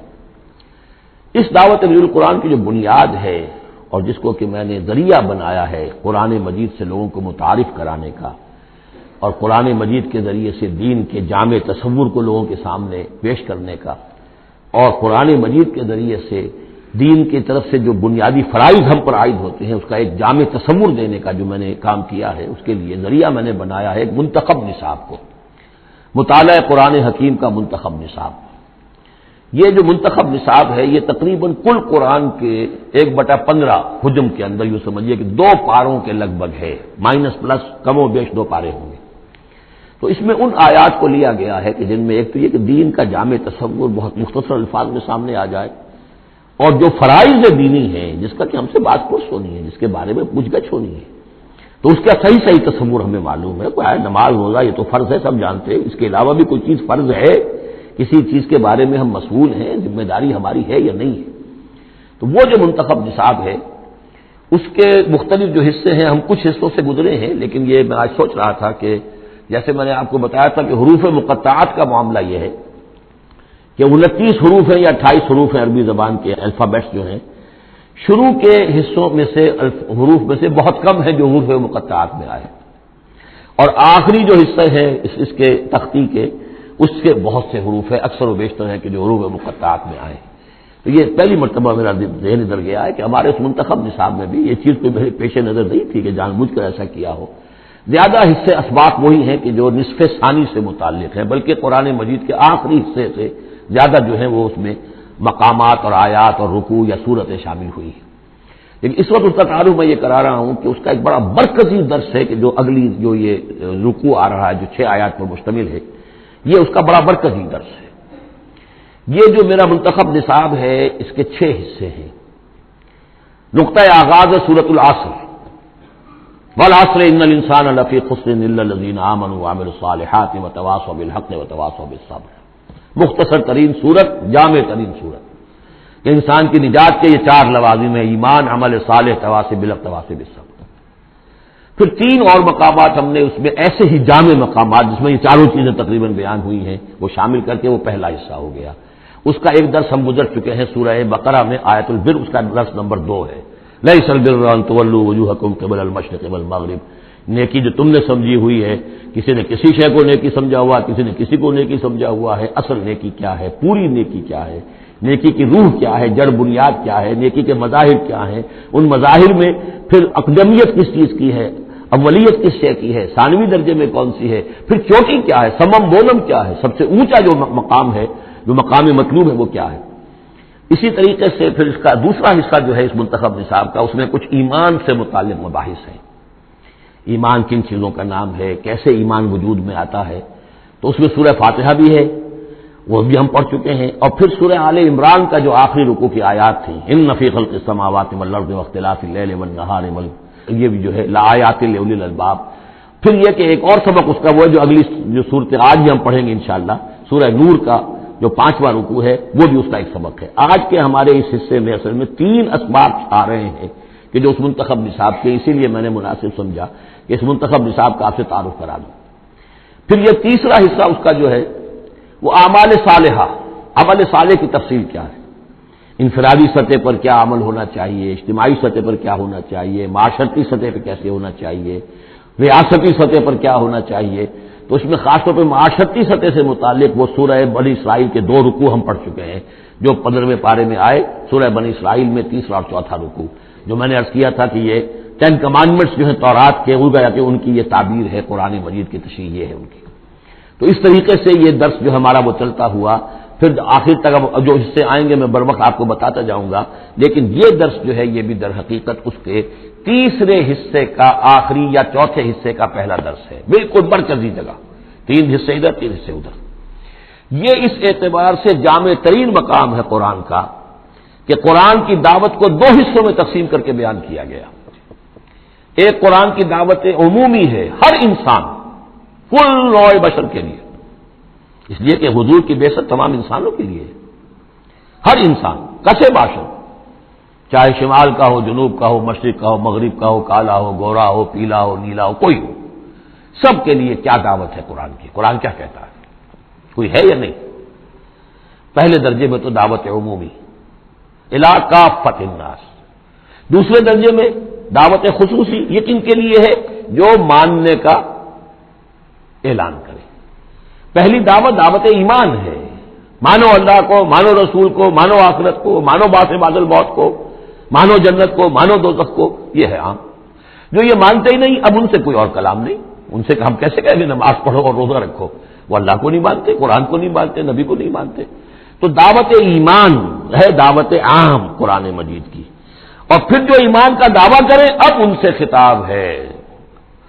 کہ اب جگر تھام کے بیٹھو، میری باری آئی، جب تم نے مان لیا تو ماننے کا یہ تقاضا پورا کرنا پڑے گا، اب وہ دعوت عمل ہوگی، یہ کرو اور یہ کرو اور یہ کرو اور یہ کرو۔ تو دعوت ایمان یہاں پر اور پھر دعوت عمل، ان کو علیحدہ علیحدہ سے جو ہے اللہ تعالیٰ نے ان 6 آیات کے اندر بیان کر دیا۔ یا ایھا الناس، اب دیکھیے دعوت عمومی کا خطاب ہے، یا ایھا الناس، 4 آیتوں اس کے تابع ہیں، اور آخری 2 آیتوں میں پھر آئے گا یا ایھا الذین آمنوا، پھر وہ اہل ایمان سے جو ایمان کا دعویٰ کرے مان لے کہ ہاں ہم نے مانا۔ یا ایھا الناس ضرب مثل فاستمعوا لہ، ایک مثال بیان کی جاتی ہے، ذرا توجہ سے سنو۔ ان الذین تدعون من دون اللہ لن یخلقوا ذبابا ولو اجتمعوا لہ، یقیناً وہ معبود جنہیں تم پکار رہے ہو اللہ کے سوا، یہ بت تمہارے جو، چونکہ جو مخاطب اولین تھے وہ بت پرست تھے، لن یخلقوا ذبابا، یہ تو اس پر بھی قادر نہیں ہے کہ مکھی تک کو پیدا کر سکے، ولو اجتمعوا لہ، یہ جو کعبے میں رکھے ہوئے 360 کے 360 بت مل جل کر بھی ایک مکھی پیدا کرنا چاہے تو نہیں کر سکتے۔ سامنے کی بات تھی، تو صرف شعور دلانا تھا، جیسے حضرت ابراہیم نے بھی ان بتوں کو توڑ کے ذرا انہیں آمادہ کر دیا ایک دفعہ کہ وہ اپنے گریبانوں میں جھانکیں ضرور، ایک دفعہ حقیقت ان پر منکشف ہو گئی۔ اسی طرح یہ مثال دی جا رہی ہے، وَإِن يَسْلُبْهُمُ الذُّبَابُ شَيْئًا، اور یہ تو بات بہت دور کی ہے کہ وہ مکھی کو پیدا کرے، مکھی ان سے کوئی چیز چھین کر لے جائے، ان کے سامنے حلوے مانڈے رکھتے ہو، مکھیاں منمناتی ہیں، وہ تو مکھیاں بھی اڑا نہیں سکتے۔ إِن يَسْلُبْهُمُ الذُّبَابُ شَيْئًا لَا يَسْتَنقِذُوهُ مِنْهُ، تو اسے واپس چھین نہیں سکتے، حاصل نہیں کر سکتے۔ ضعف الطالب والمطلوب، بہت کمزور ہے طالب بھی اور مطلوب بھی۔ یہ ان 3 الفاظ میں قرآن مجید کا توحید کا جو عملی لب لباب ہے وہ آ گیا ہے۔ انسان جو ہے، جو بھی کسی بھی درجے میں باشعور انسان ہے، اس کا کوئی نہ کوئی آئیڈیل ہے، آدرش ہے، کوئی نصب العین ہے، جس کے لیے وہ بھاگ دوڑ کرتا ہے، محنت کرتا ہے دن رات۔ تو ظاہر بات ہے کہ وہ آئیڈیل گھٹیا ہوگا تو انسان بھی گھٹیا ہوگا، آئیڈیل اونچا ہوگا تو انسان بھی اونچا ہوگا. یہ دونوں چیزیں جو ہے کورسپونڈنگ جائیں گی. اگر آپ کا مقصود ہی پست ہے تو ظاہر بات ہے آپ کی اپنی شخصیت بھی بڑی پست ڈیولپ ہوگی. مقصود اونچا ہو، بلند. لیکن فرمایا ان کا تو جو مطلوب ہے وہ بھی ضعیف، تو طالب تو اور بھی ضعیف ہوئے. جن کا مطلوب وہ بنے ہوئے ہیں کہ جو مکھی تک نہیں اڑا سکتے، تو طالبوں کا کیا حل ہوگا؟ قیاس کن دے گلستان من بہار مرا. لیکن یہ وہی مضمون ہے جو سورہ بقرہ میں آ چکا ہے. وَمِنَ النَّاسِ مَن يَتَّخِذُ مِن دُونِ اللَّهِ أَندَادًا يُحِبُّونَهُمْ كَحُبِّ اللَّهِ. لوگوں میں سے کچھ ایسے ہیں جو اللہ کے مد مقابل بنا کر کچھ اور چیزوں سے محبت شروع کر دیتے جیسے کہ اللہ سے محبت کرنی چاہیے تھی. اصل میں تو انسان کو بنایا گیا کہ لا محبوب الا اللہ، لا مقصود الا اللہ، لا مطلوب الا اللہ. مطلوب اللہ کے سوا کوئی نہ رہے. باقی ذرائع ہے، زندہ رہنے کے لیے روٹی کھانی ہے، محنت کرنی ہے، ہل چلانا ہے، ذرائع ہے، مطلوب نہیں ہے. نہ کھیتی مطلوب ہے، نہ دکان مطلوب ہے، نہ پروفیشن مطلوب ہے، نہ ڈاکٹری، نہ انجینئرنگ، کوئی شے مطلوب نہیں. نہ دنیا مطلوب ہے، نہ اولاد مطلوب ہے. مطلوب صرف اللہ. یہ ہے توحید کا لب لباب. لا مطلوب الا اللہ، لا مقصود الا اللہ، لا محبوب الا اللہ. لیکن جو لوگ یہاں تک نہیں پہنچ سکتے،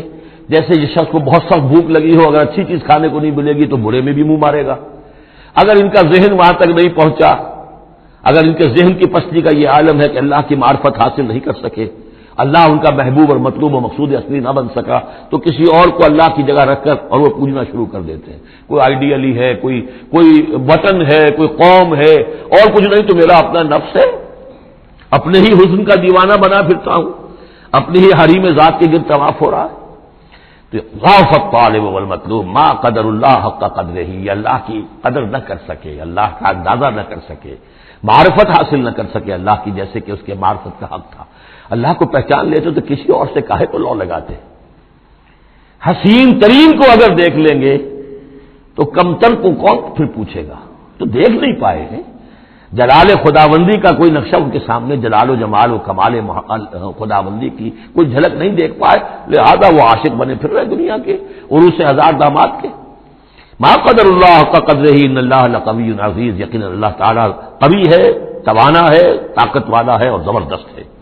اللہ یصطفی من الملائکۃ رسلا ومن الناس. دو آیتوں میں تو بات آ گئی توحید اور شرک کی. اب ایک آیت میں رسالت. اللہ چن لیتا ہے فرشتوں میں سے بھی اپنے پیغامبر اور انسانوں میں سے بھی. ان اللہ سمیع بصیر. اللہ سمیع اور بصیر ہے. ادھر سے چن لیا جبرائیل کو اور اپنی وحی دے دی، ادھر سے چن لیا محمد کو صلی اللہ علیہ وسلم اور جبریل سے کہا کہ محمد کو پہنچا دو، تاکہ محمد اپنے ابنائے نو کو، انسانوں کو لوگ پہنچا دیں. تو یہ گویا کہ دو لنکس ہیں، ایک فرشتہ رسول ملک اور ایک رسول بشر، جبرائیل اور محمد صلی اللہ علیہ وسلم. ان اللہ سمیع بصیر. اللہ تعالیٰ سب کو سننے والا اور دیکھنے والا ہے. یعلم ما بین ایدیہم وما خلفہم. وہ جانتا ہے جو کچھ ان کے سامنے ہے اور جو کچھ ان کے پیچھے ہے. وإلی اللہ ترجع الامور. اور پھر تمام معاملات اللہ ہی کی طرف لوٹا دیے جائیں گے. یہ آخرت آ گئی. توحید، رسالت، آخرت، یہ ہے ثلاثی، یہ امور ثلاثہ ہے جن پر ایمان کی دعوت. اور یہ دعوت ہے یا ایھا الناس، اے بنی نوع آدم، اے انسانوں. اب بات ہے دوسرے مرحلے پر، جنہوں نے کہا اچھا جی ہم نے مانا اللہ کو، مانا رسول کو، مانا ہم نے آخرت کو، بعث بعد الموت کو،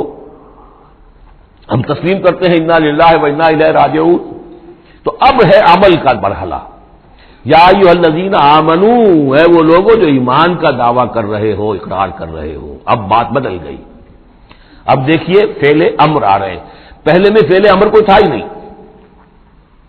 سوائے اس کے کہ ضرب مثل فاستمعوا، بس وہ ایک فعل امر آیا تھا، ذرا توجہ سے سنو، باقی کچھ نہیں. حقائق بیان کر دیے، توحید، رسالت، معاد. اب جو لوگ ان کو مانتے ہیں، یا ایھا الذین آمنوا ارکعوا واسجدوا واعبدوا ربکم وافعلوا الخیر لعلکم تفلحون. اے ایمان کے دعوے دارو، رکوع کرو، جھکو اللہ کے سامنے، واسجدوا اور جھکو، پروسٹریٹ بیفور ہم، اس کے سامنے سر بسجود ہو جاؤ. واعبدوا ربکم، اور اپنے رب کی بندگی، مکمل بندگی، ٹوٹل بندگی، اس کی پرستش نہیں، بندگی بھی. زندگی آمد برائے بندگی، زندگی بے بندگی شرمندگی. وفعلوا الخیر، اور نیک کام کرو، بھلے کام کرو. اب بھلا کام کون سا رہ گیا؟ وعبدو میں تو سب کچھ آ گیا. بھلا کام کیا ہے؟ عبادت میں تو جو اللہ نے حکم دیا وہ ہم نے کر دیا، ہم نے بندگی کا حق ادا کر دیا۔ اب فعل خیر کیا ہے؟ وہ یہ ہے کہ خدمت خلق میں اپنے آپ کو لگا دو، اور خدمت خلق صرف یہ نہیں ہے کہ بھوکے کو کھانا کھلا دیا جائے، یہ بھی خدمت خلق ہے۔ سب سے بڑی خدمت خلق کیا ہے؟ ان کی عاقبت سنوارنے کی کوشش کرو، یہ سموچے جہنم کے اندر جا رہے ہیں، گویا کہ دعوت، ان کو بچاؤ، ان لوگوں کو اس حقائق سے خود بھی جن سے کہ تم آشنا ہو گئے ہو، جو حقائق تم پر منکشف ہو گئے ہیں، ان سے انہیں بھی روشناس کرو تاکہ ان کی عاقبت سنور جائے، ان کی بھی زندگی درست ہو جائے۔ لعلکم تفلحون، یہ کرو گے تو فلاح پاؤ گے۔ بہت اہم نقطہ ہے یہ ہے ایمان کے دعوے داروں، یہ نہ سمجھ بیٹھو بس ایمان لے آئے تو بس فلاح ہی فلاح ہے، اب کامیابی ہو گئی بس، نہیں، یہ شہادت گاہ الفت میں قدم رکھنا ہے، یہ تو ابھی قدم رکھا ہے آپ نے، اب یہ کرو اور یہ کرو اور یہ کرو اور یہ کرو تاکہ فلاح پاؤ۔ اگر اس کے بغیر فلاح کی توقع کیے بیٹھے ہو تو یہ تمہارا اپنا خیال ہے، وشفل تھنکنگ ہے، تلک امانیکم قل ہاتوا برہانکم ان کنتم صادقین، یہ تو پھر تمہاری اپنے من گھڑت خیالات ہیں۔ اور اس سے بھی اگلا حکم ہے وجاہدوا فی اللہ حق جہادہ، جہاد کرو پھر اللہ کے لیے جیسا کہ اس کے لیے جہاد کا حق ہے۔ یہ سجدہ جو ہے صرف حضرت شافعی کے نزدیک ہے، امام شافعی کے، وجاہدوا فی اللہ حق جہادہ، اور جہاد کرو اللہ کے لیے جیسا کہ اس کے لیے جہاد کا حق ہے۔ هو اجتباکم، اس نے تمہیں چن لیا ہے۔ کیا مانی؟ اب نبوت محمد پر ختم ہو رہی ہے صلی اللہ علیہ وسلم، اب آئندہ جبریل کسی کے پاس وحی نہیں لائیں گے کہ پھر وہ وحی پہنچائے لوگوں کو، اب یہ کام یہ کہ وہی جو جبریل وحی لائے اور جو محمد نے تمہیں پہنچا دی، اب تمہیں پہنچا دی ہے پوری نوع انسانی کے تک۔ یہ ہے تیسری لنک، هو اجتباکم، اپنے نصیب پر فخر کرو، اللہ نے تمہیں چن لیا ہے، سلیکٹ کر لیا ہے۔ یہ بالکل وہی مضمون اب آ گیا جو سورہ بقرہ میں آیا تھا، وَكَذَلِكَ جَعَلْنَاكُمْ أُمَّةً وَسَطًا لِتَكُونُوا شُهَدَاءَ عَلَى النَّاسِ وَيَكُونَ الرَّسُولُ عَلَيْكُمْ شَهِيدًا، وہی مضمون آ رہا ہے، هُوَ اجْتَبَاكُمْ وَمَا جَعَلَ عَلَيْكُمْ فِي الدِّينِ مِنْ حَرَجٍ، اور تمہارے لیے تو ہم نے دین کے اندر کوئی تنگی رکھی ہی نہیں، ملت ابیکم ابراہیم، یہ تمہارے جد ابراہیم ہی کی ملت ہے، هُوَ سَمَّاكُمُ الْمُسْلِمِينَ، اسی نے تمہارا نام مسلم رکھا ہے، اللہ نے تمہیں مسلم کا خطاب دیا ہے، حضرت ابراہیم نے بھی یہی کہا تھا، ربنا وجعلنا مسلمین لک ومن ذریتنا امۃ مسلمۃ لک، ہماری امت میں سے بھی ایک امت مسلمہ اٹھائی ہو، من قبل وفی ھذا، اس سے پہلے بھی اور اس میں بھی، لیکون الرسول شہیدا علیکم وتکونوا شہداء علی الناس، وہی مضمون جو سورہ بقرہ میں تھا، وکذالک جعلناکم امۃ وسطا لتکونوا شہداء علی الناس ویکون الرسول علیکم شہیدا۔ فرق کیا ہے؟ وہاں پہلے امت کا ذکر ہے پھر رسول کا ذکر، یہاں پہلے رسول کا ذکر ہے پھر امت کا ذکر، لِيَكُونَ الرَّسُولُ شَهِيدًا عَلَيْكُمْ وَتَكُونُوا شُهَدَاءَ عَلَى النَّاسِ فَأَقِيمُوا الصَّلَاةَ، بس اس کو اپنی پوری طرح سمجھنے کے بعد اب بسم اللہ کرو، قدم آگے بڑھاؤ، تو سب سے پہلے قدم کہاں بڑھاؤ گے؟ فَأَقِيمُوا الصَّلَاةَ وَآتُوا الزَّكَاةَ، نماز قائم کرو، زکوٰۃ ادا کرو، وَاعْتَصِمُوا بِاللَّهِ، اور اللہ کے ساتھ چمٹ جاؤ، اللہ کے دامن سے وابستہ ہو جاؤ، هُوَ مَوْلَاكُمْ، وہ تمہارا مولا ہے، مددگار ہے، پشت پناہ ہے، حمایتی ہے، فَنِعْمَ الْمَوْلَىٰ وَنِعْمَ النَّصِيرُ، کیا ہی اچھا ہے حمایتی اور کیا ہی اچھا ہے مددگار۔ بارک اللہ لی ولکم فی القرآن العظیم ونفعنی وإیاکم بالآیات والذکر الحکیم۔